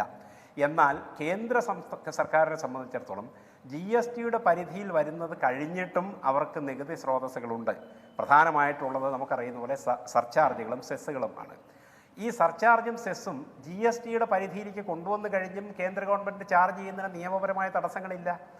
അതുകൊണ്ട് തന്നെയാണ് അതായത് രണ്ട് കാര്യങ്ങളാണ് ശ്രീ VK പ്രസാദ്. എനിക്ക് തോന്നുന്നത് താങ്കൾ പറഞ്ഞതുപോലെ GSTയിലേക്ക് കൊണ്ടുവരുമ്പോഴും ഈ അധിക നികുതി, ഈ സർചാർജുകളും സെസ്സും ഒക്കെ കുറയ്ക്കാതിരുന്നു കഴിഞ്ഞാൽ GSTയിൽ കൊണ്ടുവരുന്നത് കൊണ്ടും പ്രത്യേകിച്ച് കാര്യമില്ല.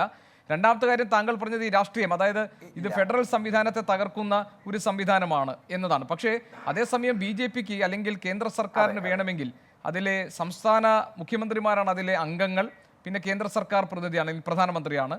അവിടെ ഭൂരിപക്ഷം സ്വാഭാവികമായും അവർക്ക് കിട്ടുകയും അത് നടപ്പാക്കാൻ കഴിയുകയും ചെയ്യും. GSTയിൽ വേണമെന്ന് വെച്ചാൽ രാഷ്ട്രീയമായി അത് നടപ്പാക്കാൻ കഴിയുന്ന സാഹചര്യവുമുണ്ട്. എന്നിട്ടും GSTയിൽ കൊണ്ടുവരാതിരിക്കുകയും അതിന് കാരണമായി സംസ്ഥാന സർക്കാരുകളുടെ എതിർപ്പെടുത്ത് കാണിക്കുകയും ചെയ്യുന്ന ഒരു സമീപനം കൂടി അവർക്കുണ്ടെന്ന് തോന്നുന്നു, അല്ലേ? തീർച്ചയായിട്ടും അതുണ്ട്. കാരണം നമുക്കറിയാമല്ലോ, കേന്ദ്ര ഗവൺമെൻറ്റാണ് GST കൗൺസിലിലെ നിയാമകമായ ശക്തി. 25% വോട്ട് അവരുടെ കൈവശമുണ്ട്. അപ്പോൾ അവർ തീരുമാനിക്കുന്ന പോലെ കാര്യങ്ങൾ പോവുകയുള്ളൂ. പക്ഷേ ഇവിടെയുള്ള പ്രശ്നം BJP സംസ്ഥാനങ്ങൾ പോലും ഇക്കാര്യത്തിൽ കേന്ദ്ര ഗവൺമെൻറ് കൂടെ നിൽക്കില്ല. കാരണം കേന്ദ്ര ഗവൺമെൻറ് ഇപ്പോൾ നേരത്തെ GST അവതരിപ്പിച്ചപ്പോൾ പല വാഗ്ദാനങ്ങൾ നൽകിയത് നമുക്കറിയാമല്ലോ. ആ രൂപത്തിൽ ഇപ്പോഴും ഞങ്ങൾ സർചാർജും സെസ്സും ഏർപ്പെടുത്തില്ല എന്ന് വാഗ്ദാനം നൽകിയെന്ന് തന്നെ ഇരിക്കട്ടെ, അത് നിയമപരമായ ഭേദഗതിയിലൂടെ ഉറപ്പുവരുത്തിയില്ല എങ്കിൽ ഒരു സംസ്ഥാനവും അത് വിശ്വസിക്കാൻ പോകുന്നില്ല. അപ്പോൾ സ്വാഭാവികമായിട്ട് GSTയുടെ പരിധിയിൽ വരുമ്പോൾ സംസ്ഥാനങ്ങൾക്ക് അവിടെയുള്ള വരുമാന സ്രോതസ്സ് തീരെ നഷ്ടപ്പെടുകയും കേന്ദ്രത്തിനുള്ള എല്ലാ സ്വാതന്ത്ര്യങ്ങളും അമിതാധികാരങ്ങളും അവിടെ നിലനിൽക്കുകയും ചെയ്യുമെന്നുള്ളതാണ് പ്രശ്നം. ഇത് കേന്ദ്രത്തിൽ ഏത് ഗവൺമെൻറ് എന്നുള്ളതിനേക്കാൾ ഇതിലുള്ളൊരു പ്രശ്നം ഞാൻ പറഞ്ഞാൽ അടിസ്ഥാനപരമായ ഫെഡറലിസത്തിൻ്റെ പ്രശ്നമാണ്.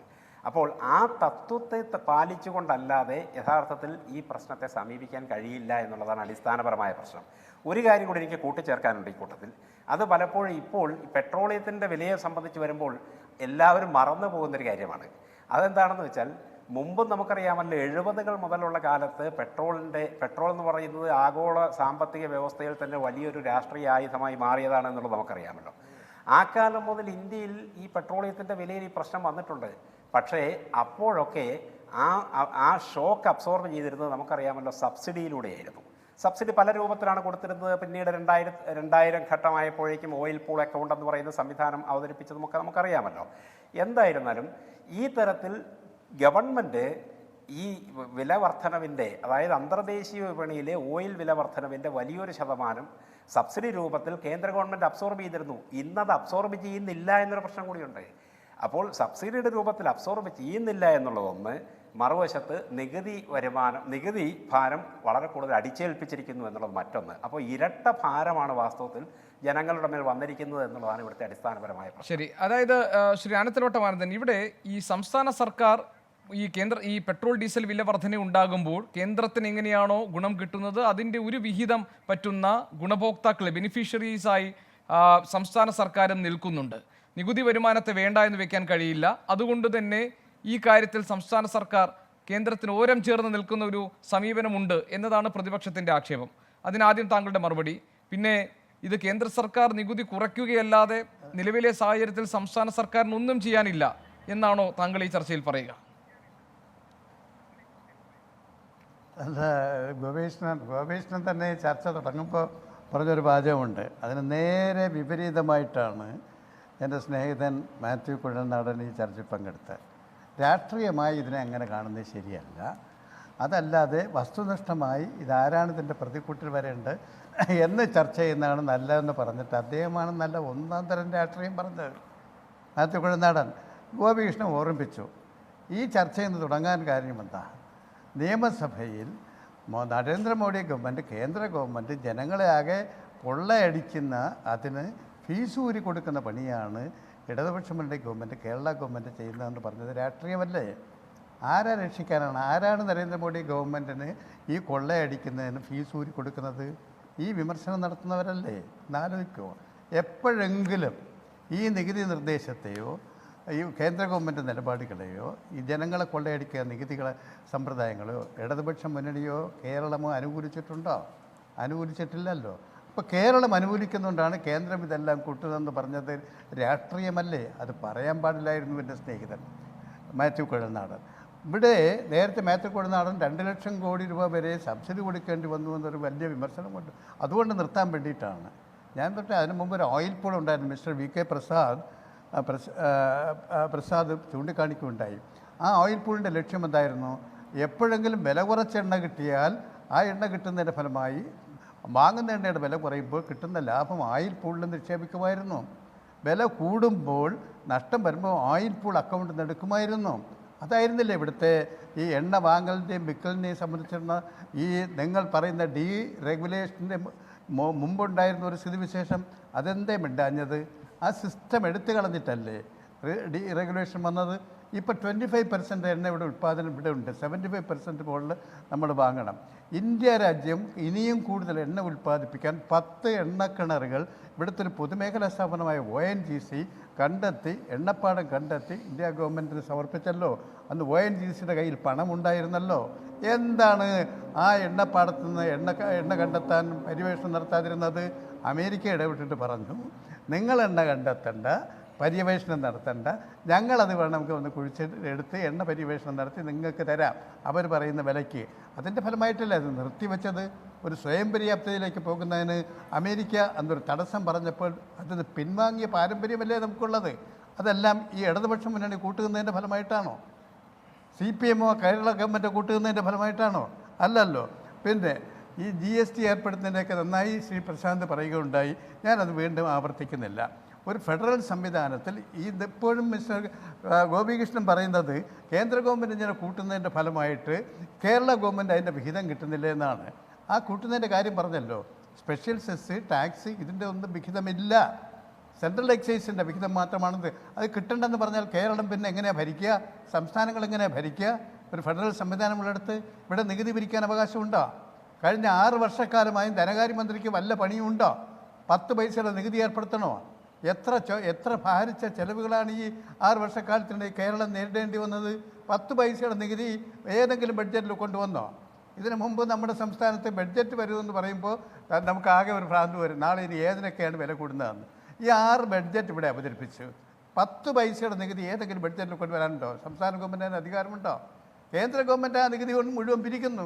അതൊന്ന് തരേണ്ട വിഹിതം പോലും തരുന്നില്ല. ജനസംഖ്യാനുപാതികമായി നമുക്കൊരു 3.5% വിഹിതം കിട്ടണം. ഇവിടെ എത്രയാണ് തരുന്നത്? 1.9%, 2.5% വിഹിതം കിട്ടണം. അത് 1.9% കേന്ദ്രം തരുന്നുള്ളൂ.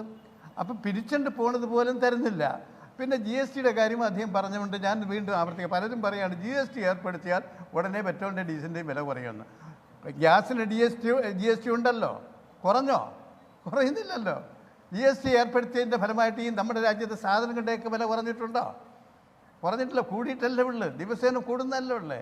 അപ്പോൾ ആ സിസ്റ്റമെല്ലാം പറഞ്ഞ് കേന്ദ്രം എടുക്കുന്ന ഈ കൊള്ളയെ, അവരുടെ പ്രവൃത്തിയെ ന്യായീകരിക്കലാണ് കോൺഗ്രസ് ചെയ്യുന്നത്. അതിനൊരു കുത്തുകുട്ടുക, അതിനെ എതിർക്കുന്ന കേരളത്തെയും അതിനെ എതിർക്കുന്ന ഇടതുപക്ഷ പ്രസ്ഥാനത്തെയും. അതാണ് രാഷ്ട്രീയം. അതിന് ശരിയായില്ല എന്നാണ് അതേക്കുറിച്ച് എനിക്ക് പറയാനുള്ളത്. ഒരു കാര്യം അദ്ദേഹം സൂചിപ്പിച്ചല്ലോ, വരുമാനത്തിൻ്റെ 67% കേന്ദ്രം കൈയടക്കുകയും ചെലവിൻ്റെ 62% സംസ്ഥാനം കൊടുക്കുകയും ചെയ്താൽ സംസ്ഥാനം എങ്ങനെ കള്ളനോട്ടടിക്കുമോ? ഓരോ സംസ്ഥാനത്തിനും നോട്ടടിക്കാൻ എത്ര കൊടുത്തിട്ടുണ്ടോ? കേന്ദ്രത്തിനാണെങ്കിൽ ഇതൊക്കെ ചെയ്യാം. കാരണം രാജ്യത്തിൻ്റെ സ്വത്ത് മുഴുവൻ വിറ്റ് മുതൽ കൂട്ടാൻ അവർക്ക് കഴിയുന്നു ഈ ചെലവുകൾ നടത്താൻ. ഇപ്പോഴും 6.5 ലക്ഷം കോടി രൂപയുടെ സ്വത്ത് വിൽക്കുകയല്ലേ. കേരളത്തിന് വല്ലതും വിൽക്കാൻ ഒക്കുമോ? കേന്ദ്രം വിൽക്കുന്നത് പോലും വിൽക്കാൻ പാടില്ല, വേണമെങ്കിൽ ഞങ്ങൾ വാങ്ങാമെന്ന് പറഞ്ഞ് രാജ്യത്തിൻ്റെ സ്വത്താക്കി നിർത്തുകയല്ലേ കേന്ദ്രം. അതാണോ ചെയ്യുന്നത്? എല്ലാം വിൽക്കുകയല്ലേ, തൂക്കി വിൽക്കുകയല്ലേ. മണ്ണിന് മുകളിലുള്ളതും ആകാശത്തും ഭൂമിയിലും ഒക്കെ സ്വാതന്ത്ര്യം നേടിയതിനു ശേഷം ഈ 7 പതിറ്റാണ്ട് കാലമായി രാജ്യത്തെ ജനങ്ങൾ അധ്വാനിച്ചുണ്ടാക്കിയ സകല മൂല്യങ്ങളും കണ്ട വിലയ്ക്ക് തൂക്കി വിൽക്കുകയല്ലേ. വിൽക്കാൻ ഇവരെ ആരെങ്കിലും അധികാരപ്പെടുത്തിയിട്ടുണ്ടോ? അങ്ങനെ വിറ്റ് അവർക്ക് വരുമാനമുണ്ടാക്കാം. കേരളം എന്ത് ചെയ്യും? സംസ്ഥാനങ്ങൾ എന്ത് ചെയ്യും? വിൽക്കാൻ വല്ലതുമുണ്ടോ അവരുടെ കയ്യിൽ? ഇതെല്ലാം കൂടി ആലോചിച്ചിട്ട് വേണം. ഇത് രാഷ്ട്രീയമായിട്ടല്ലാതെ, മാത്യു കുഴൽനാടൻ പറഞ്ഞതിനോട് ഞാൻ യോജിക്കുന്നു. രാഷ്ട്രീയമായിട്ടല്ലാതെ ഈ നയത്തെ എതിർക്കാൻ കോൺഗ്രസ് തയ്യാറുണ്ടോ? കോൺഗ്രസ് എന്ന് മാത്രമല്ല, രാജ്യത്ത് ജനങ്ങളാകെ ഇറങ്ങണ്ടേ? ഇറങ്ങുന്ന നാളുകൾ വിദൂരമല്ല. കോവിഡിൻ്റെ മറവിൽ ജനങ്ങൾക്ക് അല്പ പേടിയുണ്ട്, ജീവൻ രക്ഷിക്കണമെന്നുള്ള പേടി. അതൊക്കെ ജീവനേക്കാൾ ജീവിതമാണ് പ്രധാനമന്ത്രി. ജനങ്ങൾ ഇറങ്ങും, ഇറങ്ങാതെ മാർഗമില്ല. ദിവസേന ഞാൻ നേരം എടുക്കുമ്പോൾ പത്രം എടുത്ത് നോക്കുമ്പോൾ 58 പൈസ കൂട്ടി, 67 പൈസ കൂട്ടി ഇതെവിടെ ചെന്ന് നിൽക്കും? ഇപ്പം പറഞ്ഞിരിക്കുക 200 രൂപ ആകുമ്പോഴത്തേക്ക്, എന്ന് വെച്ചാൽ 200 രൂപ ആകും. അപ്പോൾ സ്കൂട്ടറിൽ പോകുന്നവർക്ക് 2 പേർ പോകുന്നിടത്ത് 3 പേർ പോകാൻ അനുവദിക്കാം. എൻ്റെ അർത്ഥം എന്താ? ഇതിങ്ങനെ കൂടിക്കൊണ്ടേയിരിക്കും. എങ്ങനെ മനുഷ്യൻ ജീവിക്കും? ശ്രീ മാത്യു കുഴൽനാടൻ, വസ്തുതകളെ കൃത്യമായി മനസ്സിലാക്കിക്കൊണ്ടിരിക്കുമ്പോൾ കുറെ കൂടി കേന്ദ്രീകൃതമായ ഒരു പ്രതിഷേധത്തിലേക്ക് കോൺഗ്രസിന് നീങ്ങേണ്ടി വരില്ലേ? ഞാൻ ചോദിക്കുന്നത്, കേന്ദ്രത്തിനെതിരായിട്ടുള്ള BJPക്കെതിരായിട്ടുള്ള പ്രതിഷേധം എന്ന നിലയിലേക്ക് ഈ പ്രതിഷേധത്തെ മാറ്റേണ്ടി വരില്ലേ ഇന്ധനവില വർധനയുടെ യഥാർത്ഥ കാരണങ്ങളിലേക്ക് കടന്നു ചെല്ലുമ്പോൾ?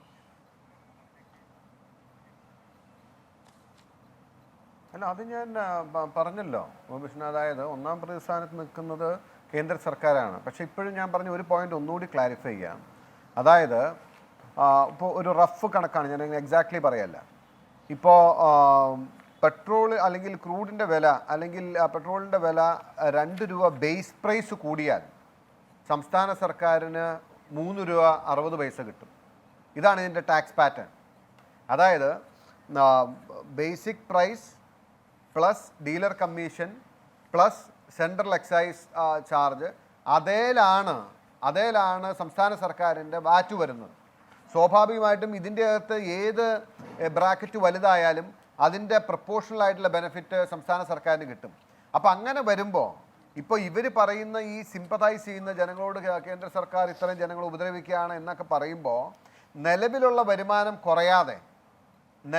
വരുമാനം കുറയാതെ ഈ അധിക നികുതി കിട്ടുന്നത് വേണമെങ്കിൽ സംസ്ഥാന സർക്കാരിന് ഫോർഗോ ചെയ്യാലോ.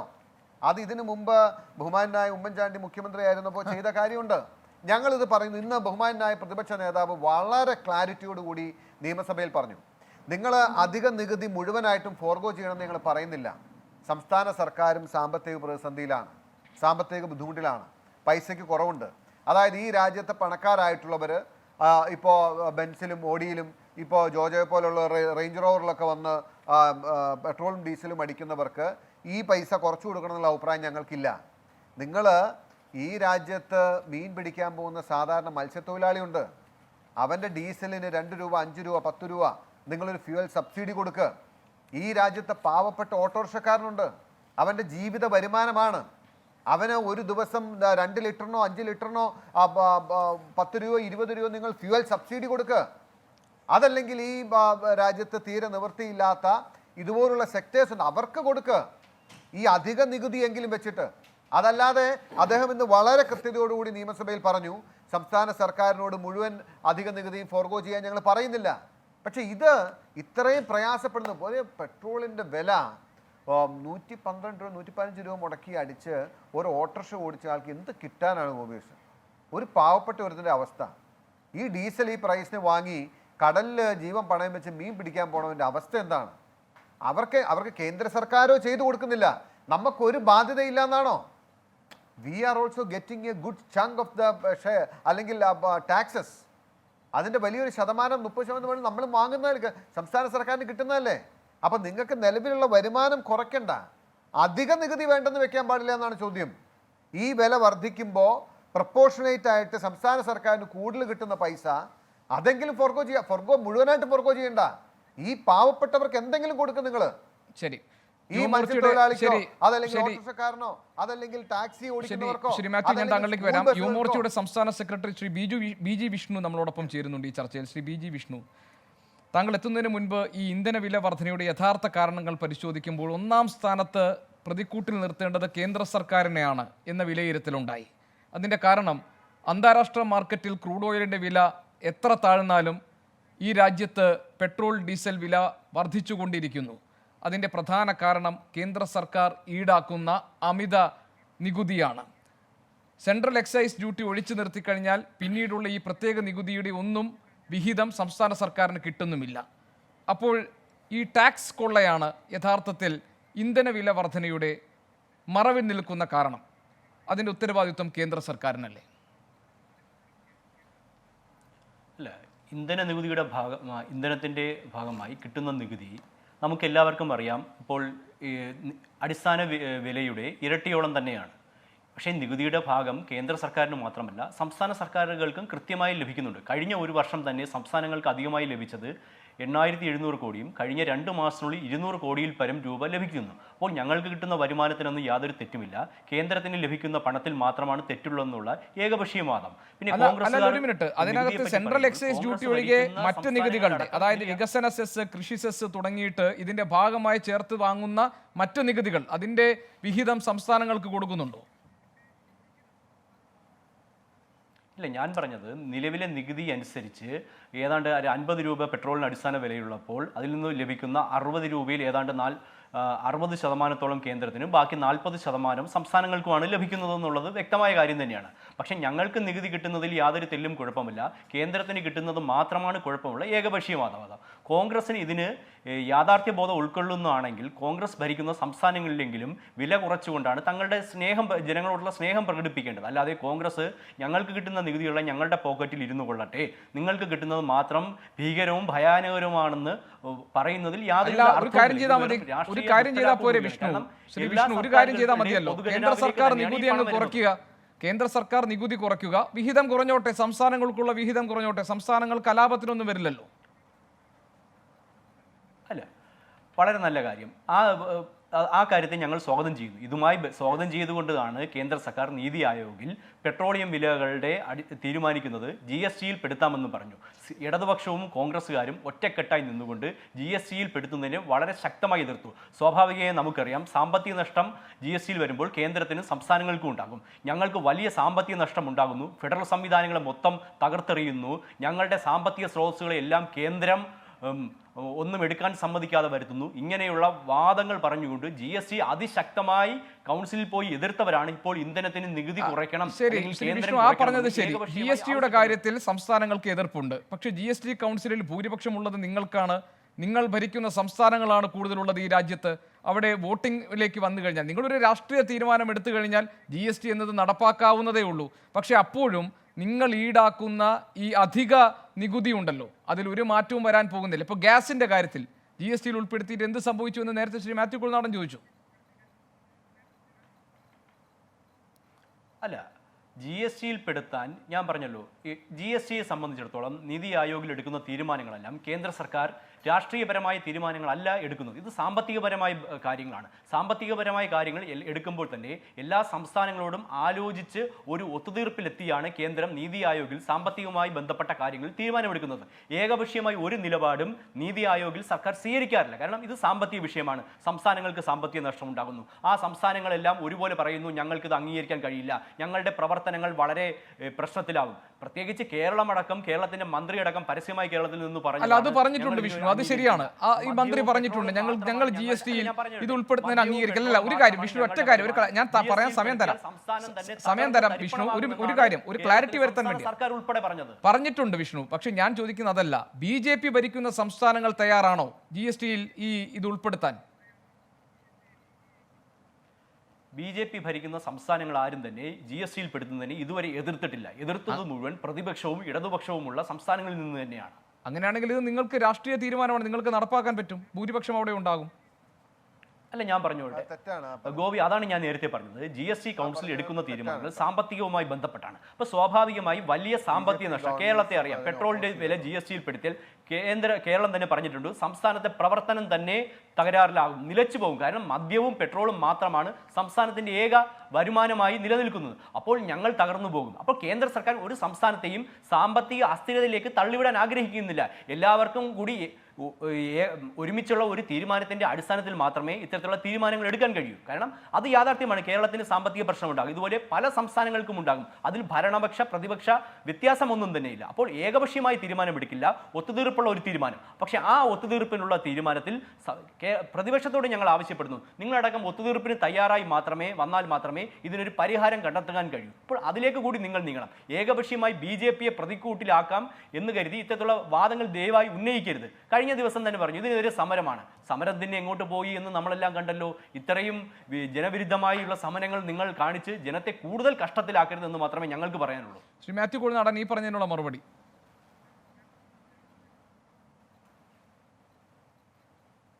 അല്ല, അതൊന്നും മറുപടി അർഹിക്കുന്ന കാര്യമല്ല. കാരണം എന്താ വെച്ചാൽ ഇവിടെ ഇത് ചർച്ച ചെയ്തുകൊണ്ടിരിക്കുമ്പോൾ അദ്ദേഹം മറുപടി പറയേണ്ടത് ഇത് യഥാർത്ഥത്തിൽ എന്താണ്. യഥാർത്ഥത്തിൽ ഇപ്പോൾ ഞാൻ ആ വാക്ക് ഉപയോഗിക്കുന്നത് കറക്റ്റാണോ എന്ന് എനിക്കറിയില്ല. നെറിയില്ലാത്ത പ്രധാനമന്ത്രിയാണ് രാജ്യം ഭരിക്കുന്നത്. പറഞ്ഞ വാക്കിന് വിലയില്ലാത്തതും അല്ലെങ്കിൽ ജനങ്ങളോട് പറഞ്ഞ പ്രോമിസ് വാക്ക് പാലിക്കാത്ത സത്യസന്ധതയില്ലാത്ത പോളിസി റൺ ചെയ്യുന്ന ഒരു ഗവൺമെൻറ്റാണ് ഇതിൻ്റെ ഒന്നാം പ്രതിസ്ഥാനത്തുള്ളത്. പിന്നെ സംസ്ഥാന സർക്കാരിനെ കുറിച്ച് അദ്ദേഹം സെസ്സിൻ്റെ കാര്യങ്ങളൊക്കെ ഇവിടെ പറഞ്ഞു. അത് പറയുമ്പോൾ ഞാനിപ്പോൾ അതൊരു വലിയ സംഭവമായിട്ട് പറയുന്നതല്ല. സംസ്ഥാന സർക്കാരും സെസ് ഏർപ്പെടുത്തുന്നുണ്ടോ എന്ന വിവരം അറിയാലോ. സംസ്ഥാന സർക്കാരും സെസ് ഇതിൻ്റെ അകത്തും അഡീഷണൽ ഡ്യൂട്ടിയും ഈ പെട്രോൾ ഡീസലിന് വെച്ചിട്ടുണ്ട് എന്നുള്ള കാര്യം ആരും വിസ്മരിക്കണ്ട. അപ്പോൾ അതുകൊണ്ട് അതൊക്കെ ക്രിട്ടിസൈസ് ചെയ്യാനുള്ള ഒരു ലെജിറ്റമസി ഈ സർക്കാരിനും നഷ്ടപ്പെടുകയാണ്. ഇവിടെ യഥാർത്ഥത്തിൽ നമ്മൾ നേരത്തെ പലയാവർത്തി പറഞ്ഞതുപോലെ യാതൊരു തത്വദീക്ഷയില്ലാതെ, യാതൊരു മര്യാദയുമില്ലാതെ, യാതൊരു സത്യസന്ധത, ഒരു ആത്മാർത്ഥത ഇല്ലാതെ ഈ ടാക്സ് ഇതുപോലെ കൂട്ടി. ഇതിൻ്റെ വേറൊരു കാര്യം ഞാൻ പറഞ്ഞു, യഥാർത്ഥത്തിൽ ഒരുപക്ഷെ കേന്ദ്ര സർക്കാരിന് നികുതി കുറയ്ക്കാമെന്ന് വിചാരിച്ചായിരിക്കും അന്ന് കൂട്ടിയിട്ടുണ്ടാവുക, അന്ന് കൂട്ടി വെച്ചിട്ടുണ്ടാവുക. പക്ഷേ ഇന്ന് കുറയ്ക്കാൻ പറ്റാത്ത നിലയിലേക്ക് കേന്ദ്ര സർക്കാർ എത്തിയത് യഥാർത്ഥത്തിൽ ഈ BJP സർക്കാർ രാജ്യത്തിൻ്റെ എക്കണോമി തകർത്തു എന്നതാണ് സത്യം. UPA ഇരുന്ന സമയത്ത് ഒരു സമയത്തും പെട്രോളും ഡീസലും വെച്ച് കേന്ദ്ര സർക്കാർ പണം ഉണ്ടാക്കി ഖജനാവിലേക്ക് കൂട്ടിയിരുന്നില്ല. മറിച്ച് ഖജനാവിൽ നിന്നും പണം ജനങ്ങൾക്ക് നൽകുകയായിരുന്നു. ഇത് വന്നിട്ട് ഇന്ന് ഈ കേന്ദ്ര സർക്കാർ ഉണ്ടാക്കുന്ന പണത്തിൽ ഏറ്റവും വലിയ പങ്ക് large chunk come from this oil taxes. അത് സെസ്സായിട്ടും മറ്റ് രീതികളായിട്ടും ടാക്സ് വാങ്ങി 3 ലക്ഷം കോടി രൂപയിലേറെയാണ് ഈ തവണ അവർ എക്സ്പെക്ട് ചെയ്യുന്നത്. ശരി ശ്രീ മാത്യു. ജ്ഞാനത്തലവട്ടം ആനന്ദൻ, ഇവിടെ യുവമോർച്ചയുടെ പ്രതിനിധി ശ്രീ BG വിഷ്ണു പറഞ്ഞു, കേന്ദ്ര സർക്കാരിന് മേൽ പഴിചാരൻ വരട്ടെ, അതിൻ്റെയൊക്കെ ഗുണഭോക്താക്കളായി സംസ്ഥാന സർക്കാരുകളുണ്ട്, ഞങ്ങളുടെ അന്നം മുട്ടിക്കരുതെന്ന നിലയിലുള്ള സമീപനം ഈ കാര്യത്തിൽ അവർ സ്വീകരിക്കുന്നുണ്ട്. ഈ GSTയുടെ ഭാഗമാക്കാൻ, ഈ പെട്രോളിയം ഉൽപ്പന്നങ്ങളുടെ ഭാഗമാക്കാൻ നടക്കുന്ന നീക്കങ്ങളെ സംസ്ഥാന സർക്കാരുകൾ എതിർക്കുന്നത് കൂടി പരിഗണിച്ചായിരിക്കണം കേന്ദ്രത്തിനെതിരെ ഈ ആക്ഷേപങ്ങൾ ഉന്നയിക്കാൻ എന്നാണ്. അതിന് ഒരു മറുപടി. ലോകത്തെ ഏറ്റവും വില കൂടുതലുള്ള രാജ്യം, വിലവർദ്ധന കൊണ്ട് വീർപ്പുമുട്ടുന്ന രാജ്യത്തിലൊരു രാജ്യമാണ് ഇന്ത്യ. GST ഏർപ്പെടുത്തിയ രാജ്യമല്ലേ. പെട്രോളിൻ്റെയും ഡീസലിൻ്റെയും ഗ്യാസിൻ്റെയും മാത്രമല്ല, GST ഏർപ്പെടുത്തിയ മറ്റുള്ള സാധനങ്ങളുടെയൊക്കെ വില കുറഞ്ഞോ കൂടിയോ. സംസ്ഥാന ഗവൺമെൻറ്റുകൾക്ക് നികുതി ചുമത്താനുള്ള അധികാരം മുഴുവൻ കവർന്നെടുത്ത് ഒരു ഫെഡറൽ സംവിധാനമുള്ള രാജ്യത്ത് കേന്ദ്രം മുഴുവൻ അധികാരം കൈപ്പിടിയിലാക്കിക്കൊണ്ട് അവർ ചുമത്തിയിരിക്കുന്ന നികുതി, അതിൽ ഈ സംസ്ഥാനങ്ങൾക്ക് അതിൽ പെടാതെ വന്ന 1-2 ഐറ്റം കൂടി പെടുത്തണമെന്നുള്ള ബാധകതയല്ലേ കൊണ്ടുവരുന്നത് വിഷ്ണു. ആ വിഷ്ണു പറഞ്ഞ ആ കാര്യത്തിൽ ഒന്നേ ഉള്ളു, അത് താങ്കൾ തന്നെ ചോദിക്കേണ്ട ഗോപികൃഷ്ണൻ. ഞങ്ങൾക്ക് ഇങ്ങനെ സംസ്ഥാനങ്ങളുടെ എതിർപ്പുകൊണ്ടാണ് എടുക്കാത്തത്, ഞങ്ങളെല്ലാം സമന്വയം ഉണ്ടാക്കിയിട്ടാണ് സാമ്പത്തിക കാര്യങ്ങളിലെല്ലാം നീതി ആയോഗ് തീരുമാനമെടുക്കുന്നതെങ്കിൽ ഞാൻ ചോദിക്കട്ടെ, റിസർവ് ബാങ്കിൻ്റെ കൈവശമുണ്ടായിരുന്ന കരുതൽ റിസർവ് ഫണ്ട് രാജ്യത്ത് ഏതെങ്കിലും വലിയ അത്യാഹിതം വരുമ്പോൾ മാത്രം ചെലവഴിക്കാൻ കണ്ടെത്തേണ്ടി അന്നേരം തെണ്ടാൻ നടക്കാതിരിക്കാൻ കരുതിയിരുന്ന 9.5 ലക്ഷം കോടി ഈ ഗവൺമെൻറ് വന്നിട്ടല്ലേ റിസർവ് ബാങ്കിൻ്റെ ചട്ടം നോംസിനെ മുഴുവൻ ലംഘിച്ച് എടുത്തത്? ഏത് സംസ്ഥാനത്തോട് ആലോചിച്ചത്? സാമ്പത്തിക കാര്യമല്ലേ. ഈ രാജ്യത്തിൻ്റെ സമ്പത്ത് ഇപ്പോൾ 6.5 ലക്ഷം കോടി രൂപയുടെ സ്വത്ത് വിൽക്കുന്നു. ജനങ്ങളുടെ സ്വത്ത്, രാജ്യത്തിൻ്റെ സ്വത്ത്. ഏത് സംസ്ഥാനത്തോട് ചോദിച്ചിട്ടാണ് സമന്വയം ഉണ്ടാക്കി വെക്കുന്നത്? രാജ്യത്തിൻ്റെ റെയിൽവേയും നാഷണൽ ഹൈവേയും കളിസ്ഥലങ്ങളും എല്ലാം ഇപ്പം നിങ്ങൾ മുറിച്ച് വിൽക്കുന്നു. ആരോട് ചോദിച്ചിട്ടാണ് വിൽക്കുന്നത്? ഏത് സംസ്ഥാനത്തോട് ചോദിച്ചിട്ടാണ്? സംസ്ഥാനങ്ങൾ കിടക്കുന്നതല്ലേ? എല്ലാത്തിനും എന്തു ന്യായമാണ് നിങ്ങൾ പറയുന്നത്? ഡീസലിൻ്റെയും പെട്രോളിൻ്റെയും വില ഇവിടെ മാത്യു കൊഴുന്നാണ് ഒരു കാര്യം കൂടി ചേർത്ത് പറയുകയുണ്ടായി. ഈ മത്സ്യത്തൊഴിലാളി കാര്യത്തിൽ വലിയ സങ്കടം, ഓട്ടോറിക്ഷ തൊഴിലാളിയുടെ കാര്യത്തിൽ വലിയ സങ്കടം. ആ തൊഴിലാളികളെപ്പോലെ തന്നെ അവർ സങ്കടപ്പെടുന്നവർ തന്നെ, കഷ്ടപ്പെടുന്നവർ തന്നെയാണ്. അവരുടെ എല്ലാം അവരുപയോഗിക്കുന്ന ഡീസലിൻ്റെ പെട്രോളിൻ്റെ വില വർദ്ധിപ്പിക്കുന്നതിനുള്ള കേന്ദ്രത്തിൻ്റെ അധികാരം, ആ വില വർദ്ധിപ്പിക്കുന്ന നടപടിയെ ക്വസ്റ്റ്യൻ ചെയ്യുന്നതിന് പകരം സബ്സിഡി കൊടുത്താൽ നിൽക്കുമെന്നാണ്. സബ്സിഡി ഗ്യാസിന് കൊടുത്തല്ലോ, ഇപ്പോൾ ഉണ്ടോ? കേന്ദ്രം സബ്സിഡി കൊടുത്തിരുന്നല്ലോ, ഗ്യാസിൻ്റെ വില വർദ്ധിപ്പിച്ചുകൊണ്ട് നിർത്തിയില്ലേ? ഇതൊന്നും ഒരു ശാശ്വത പരിഹാരമേ അല്ല, പറ്റിക്കലാണിതെല്ലാം. ഇവിടെ സംസ്ഥാന ഗവൺമെൻറ് കുഴനാടൻ എൻ്റെ കൂടെ കൂട്ടിച്ചേർത്ത് പറഞ്ഞു, ഞങ്ങൾ ഏതാണ്ട് വാറ്റ് ഇതിനിടയിൽ പുതിയതായി ചേർത്തു എന്നാണ്. ഇല്ല. ഈ 6 വർഷത്തിനിടയിൽ പെട്രോളിയം ഉൽപ്പന്നങ്ങളുടെ മേൽ 5 പൈസയുടെ നികുതി വാറ്റിലോ ഏതെങ്കിലും പുതുതായി ചേർത്തിട്ടില്ല. വാറ്റിൻ്റെ മേലുണ്ടെങ്കിൽ, നികുതി ഉണ്ടെങ്കിൽ അത് UDF ഗവൺമെൻറ് കാലത്ത് ചുമത്തിയത് അതുപോലെ നിൽക്കുന്നുണ്ടാവും, അത് കുറച്ചിട്ടില്ല. പിന്നെ ഈ വരുന്ന GST തന്നെ ഇവിടെ പിരിക്കുന്ന, കേന്ദ്രം പിരിക്കുന്നതെന്നുള്ള കുറച്ചുകൂടെ എന്ന് ചോദിച്ചാൽ ഈ സംസ്ഥാനങ്ങളുടെ വിഹിതം, അതിനാണ് നേരത്തെ മിസ്റ്റർ പ്രശാന്ത് ഒരു വ്യക്തമായ കണക്ക് പറഞ്ഞ്, ചെലവിൻ്റെ 62% സംസ്ഥാനങ്ങൾ, വരവിൻ്റെ 69% കേന്ദ്രം. എങ്ങനെയാണ് സംസ്ഥാനങ്ങൾ അവരുടെ ഭരണം കൊണ്ടുപോകുന്നത്? ഈ ചെലവുകൾ നിർമ്മിക്കുന്നത്, ചെലവുകൾ ഇങ്ങനെ പെരുകി വരിക. ആ പെരുകി വരുന്നതനുസരിച്ച് ഏതെങ്കിലും വരുമാനം ഉണ്ടാകുന്നുണ്ടോ? ഇല്ലല്ലോ. അതിൻ്റെ അർത്ഥം എന്താ? ഈ വാദഗതിയുടെയൊക്കെ പിന്നിൽ ഈ സംസ്ഥാനങ്ങളെല്ലാം ദുർബലമാകണം. ശക്തമായ സംസ്ഥാനവും ശക്തമായ കേന്ദ്രവും വേണം. സംസ്ഥാനങ്ങളെല്ലാം ദുർബലമായാൽ ശക്തമായ കേന്ദ്രം ഉണ്ടാവില്ല. വിഷ്ണു, ഈ ചെലവുകളൊക്കെ നിർവഹിക്കാൻ സംസ്ഥാനങ്ങൾക്ക് പ്രാപ്തി ഉണ്ടാവണം. ആ നിലപാടാണ് എടുക്കേണ്ടത്. വിഷ്ണു, അതുകൊണ്ട് എല്ലാ നയങ്ങളും ഞങ്ങളിതെല്ലാം സംസ്ഥാനങ്ങളൊക്കെ ചോദിച്ച് സമന്വയം ഉണ്ടാക്കിയാണ് ചെയ്തതെന്ന് എൻ്റെ സുഹൃത്ത് കേന്ദ്രം ആത്മാർത്ഥമായി വിചാരിച്ചാൽ താഴാവുന്നതേ ഉള്ളൂ, പിടിച്ചു നിർത്താവുന്നതേ ഉള്ളൂ ഈ ഇന്ധനവില. അതിന് പകരം ഈ GSTയുടെ കാര്യം പറയുക, സംസ്ഥാനങ്ങളുടെ തലയിലേക്ക് ഇടുക, അതിനേക്കാളൊക്കെ വളരെ എളുപ്പത്തിൽ ഇത് നിയന്ത്രിക്കാൻ കഴിയുന്നത് കേന്ദ്ര സർക്കാരിനാണ്. എന്തുകൊണ്ട് ആ നിലയ്ക്കൊരു നീക്കം ഉണ്ടാകുന്നില്ല? അല്ല, വളരെ വ്യക്തമായി തന്നെ പറഞ്ഞതാണ്. GSTയിൽ പെടുത്തുന്ന കാര്യങ്ങൾ പറയുമ്പോൾ ഇടതുപക്ഷവും കോൺഗ്രസും എപ്പോഴും ഇപ്പോഴും അതുതന്നെയാണ് പറയുന്നത്. ഒരിക്കലും നടക്കാത്ത പ്രായോഗികമായ കാര്യങ്ങൾ പറയുന്നു, അതിനെ ഫെഡറൽ സംവിധാനത്തെ മുഴുവൻ എതിർക്കുന്നു എന്ന് പറയുന്നു. നിങ്ങൾക്ക് നികുതി കുറയ്ക്കുന്നത് ആത്മാർത്ഥതയോടെയാണ് ഇടതുപക്ഷവും പ്രതിപക്ഷ കക്ഷികളും ഉന്നയിക്കുന്നതെങ്കിൽ അത് ശരിയായ രീതിയിൽ തന്നെ മുന്നോട്ട് വരണം. GSTയെ ഞങ്ങൾ സ്വാഗതം ചെയ്യുന്നു എന്ന് പറയാൻ ഇതുവരെ തയ്യാറായിട്ടില്ല. കാരണം GST കൊണ്ടുവന്നതിനെ പോലും ഇപ്പോഴും വളരെ ശക്തമായാണ് ഇടതുപക്ഷം എതിർക്കുന്നത്. അപ്പോൾ ഒരു വിഷയത്തിൽ ഒരിക്കലും 2 നിലപാടുമായി മുന്നോട്ട് പോകാൻ കഴിയില്ല. വളരെ വ്യക്തമായി പറയുന്നു, ഏത് വിഷയത്തിൽ നിങ്ങൾ ഒരു നിലപാട് സ്വീകരിക്കണം. അത്തരത്തിലുള്ള ഒരു നിലപാട് സ്വീകരിക്കാൻ ഇടതുപക്ഷത്തിന് കഴിഞ്ഞിട്ടില്ല. സംസ്ഥാനങ്ങളെ സാമ്പത്തിക പ്രശ്നങ്ങൾ വളരെ കുത്തക താഴോട്ട് പോകുന്നു എന്ന് പറയുമ്പോൾ തന്നെ കേരളത്തിൽ കഴിഞ്ഞ ഈ സർക്കാർ അധികാരത്തിൽ വന്നതിന് ശേഷം എത്ര പുതിയ വ്യവസായ സ്ഥാപനങ്ങൾ വന്നു? പുതിയ വ്യവസായ സ്ഥാപനങ്ങൾ വന്നാൽ മാത്രമല്ലേ സാമ്പത്തിക വരുമാനം ഉണ്ട്? എല്ലാ കാലത്തും പെട്രോളിനെയും മദ്യത്തെയും ആശ്രയിച്ച് മാത്രം സംസ്ഥാനങ്ങൾക്ക് മുന്നോട്ട് കൊണ്ടുപോകാൻ കഴിയുമോ? സംസ്ഥാനത്തുണ്ടായിരുന്ന വ്യവസായങ്ങളെ പോലും തച്ച് തകർക്കുകയും അവരെ അന്യ സംസ്ഥാനങ്ങളിലേക്ക് ചവിട്ടി ഓടിക്കുകയും ചെയ്യുന്ന ഇടതുപക്ഷത്തിന്റെ അടിസ്ഥാന നയത്തിൽ മാറ്റം വരണം. നോക്കുകൂലി കാരണം ഒരു വ്യവസായവും മുന്നോട്ട് പോകുന്നില്ല. ഹൈക്കോടതി തന്നെ കഴിഞ്ഞ് വളരെ വ്യക്തമായല്ലേ എന്ന് പറഞ്ഞിരിക്കുന്നത്. അപ്പോൾ ഇത്തരത്തിലുള്ള അടിസ്ഥാനപരമായ നയത്തിൽ ഇടതുപക്ഷം കാലാധിഷ്ഠിതമായി വ്യത്യാസങ്ങൾ രാജ്യങ്ങളിൽ ഒന്നിലിരുന്നു കൊണ്ടാണ് നമ്മൾ ഈ ചർച്ച നടത്തുന്നത്. ഇതിൽ കേന്ദ്ര സർക്കാരിന് ചെയ്യാൻ കഴിയുന്ന ചില കാര്യങ്ങളുണ്ട്. താങ്കൾ GST കൗൺസിലിന്റെ കാര്യം പറഞ്ഞു. GST കൗൺസിലിൽ അതിലൊരു രാഷ്ട്രീയ ഇച്ഛാശക്തി അല്ലെങ്കിൽ ഒരു രാഷ്ട്രീയ തീരുമാനം എന്ന നിലയിൽ നടപ്പാക്കുകയാണെങ്കിൽ കേന്ദ്രത്തിന് അത് നടപ്പാക്കാൻ കഴിയും. ശരിയാണ്, സംസ്ഥാനങ്ങൾക്ക് അക്കാര്യത്തിൽ എതിർപ്പുണ്ട്. അതല്ലെങ്കിൽ ഈ അമിതമായി ഈടാക്കുന്ന നികുതിയിൽ കുറവ് വരുത്താതെ GSTയിൽ ആഡ് ചെയ്തിട്ടും കാര്യമില്ല ശ്രീ വിഷ്ണു. അതാണ് നേരത്തെ ശ്രീ ആനത്തലവട്ടം ചോദിച്ചത്. GST കൊണ്ടുവന്നിട്ട് വില കുറഞ്ഞ എത്ര സാധനങ്ങളുണ്ട് ഇവിടെ എന്ന് അദ്ദേഹം ചോദിച്ചത് അതുകൊണ്ടാണ്. അല്ല, ഓരോ വസ്തുവിനും നമ്മൾ ആലോചിച്ചതിന് ശേഷമാണ് നികുതി പെടുത്തിയിട്ടുള്ളത്. നിലവിലെ GST അനുസരിച്ച് 28%. 28%-ത്തിലായാൽ പോലും നിലവിലെ പെട്രോൾ വില നമുക്ക് ഏതാണ്ട് 70 രൂപയിൽ ലഭ്യമാകും. ഇനി GST നികുതി പെട്രോളിയം ഉൽപ്പന്നങ്ങൾക്ക് നിയമപ്രകാരം വർദ്ധിപ്പിച്ചാൽ GSTയുടെ ശതമാനം വർദ്ധിപ്പിച്ച് 100% പോലും 80 രൂപയ്ക്ക് അല്ലെങ്കിൽ 85 രൂപയ്ക്ക് നമുക്ക് പെട്രോളിയം ഉൽപ്പന്നങ്ങൾ ലഭ്യമാകും എന്നുള്ള കാര്യത്തിൽ തെറ്റൊന്നുമില്ല. പിന്നെ GST വരുമ്പോൾ ഈ പറഞ്ഞതുപോലെയുള്ള വാദങ്ങളുമായി വീണ്ടും സംസ്ഥാനങ്ങൾ വരും. അതുകൊണ്ടാണ് ഇതിൽ എപ്പോഴും ഒരു അങ്കലാപ്പ് സൃഷ്ടിക്കുന്നത്. ഞങ്ങൾക്ക് സാമ്പത്തിക വരുമാനവും ഉണ്ടാവണം, പെട്രോളിന്റെ വിലയും കുറയണം എന്നുള്ള ഇരട്ടത്താപ്പ് ഇടതുപക്ഷം അവസാനിപ്പിക്കണമെന്നാണ് എനിക്ക് വീണ്ടും പറയാനുള്ളത്. ശ്രീ VA പ്രകാശ്, താങ്കളുടെ ഒരു കൺക്ലൂഡിംഗ് കമന്റ് ഇക്കാര്യത്തിൽ. വാസ്തവത്തിൽ ഇതിലെ അടിസ്ഥാനപരമായ പ്രശ്നത്തിലേക്ക് എത്താൻ എനിക്ക് തോന്നുന്നു ശ്രീ വിഷ്ണു അതുപോലെ മാത്യു കുഴൽനാടൻ തയ്യാറാവുന്നില്ലെന്നുള്ളതാണ് എനിക്ക് തോന്നുന്നത്. അതായത് അടിസ്ഥാനപരമായി എവിടെയാണ് പ്രശ്നം കിടക്കുന്നത്? ഒന്നുകിൽ ഇപ്പോൾ കേന്ദ്ര ഗവൺമെൻറ് GSTയുടെ കാര്യത്തിൽ നീതി ആയോഗിനെ പഴി പറഞ്ഞല്ലോ വിഷ്ണു. അത് അടിസ്ഥാനരഹിതമാണ്. കാരണം നീതി ആയോഗിന് റോളൊന്നുമില്ല. അതിൽ രാഷ്ട്രീയമായൊരു തീരുമാനമെടുക്കാനാണെങ്കിൽ അവർക്ക് തടസ്സമൊന്നുമില്ലല്ലോ. പക്ഷേ ഇവിടെയുള്ള പ്രശ്നം എന്താ?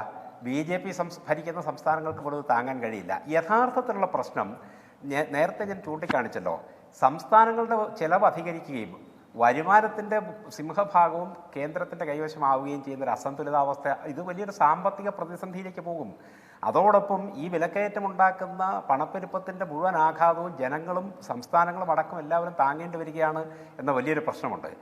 കേന്ദ്ര ഗവൺമെൻറ്റിന് ഈ കാര്യത്തിൽ ആത്മാർത്ഥതയുണ്ട് എങ്കിൽ വാസ്തവത്തിൽ ചെയ്യാവുന്നൊരു കാര്യം, അങ്ങനെയാണെങ്കിൽ എന്തുകൊണ്ട് സർചാർജും മറ്റ് സെസ്സും അടക്കമുള്ള എല്ലാം ഡിവൈസബിൾ പൂളിലേക്ക് കൊണ്ടുവരാനുള്ള ഭരണഘടനാ ഭേദഗതി അവർക്ക് അവതരിപ്പിച്ചുകൂടാ?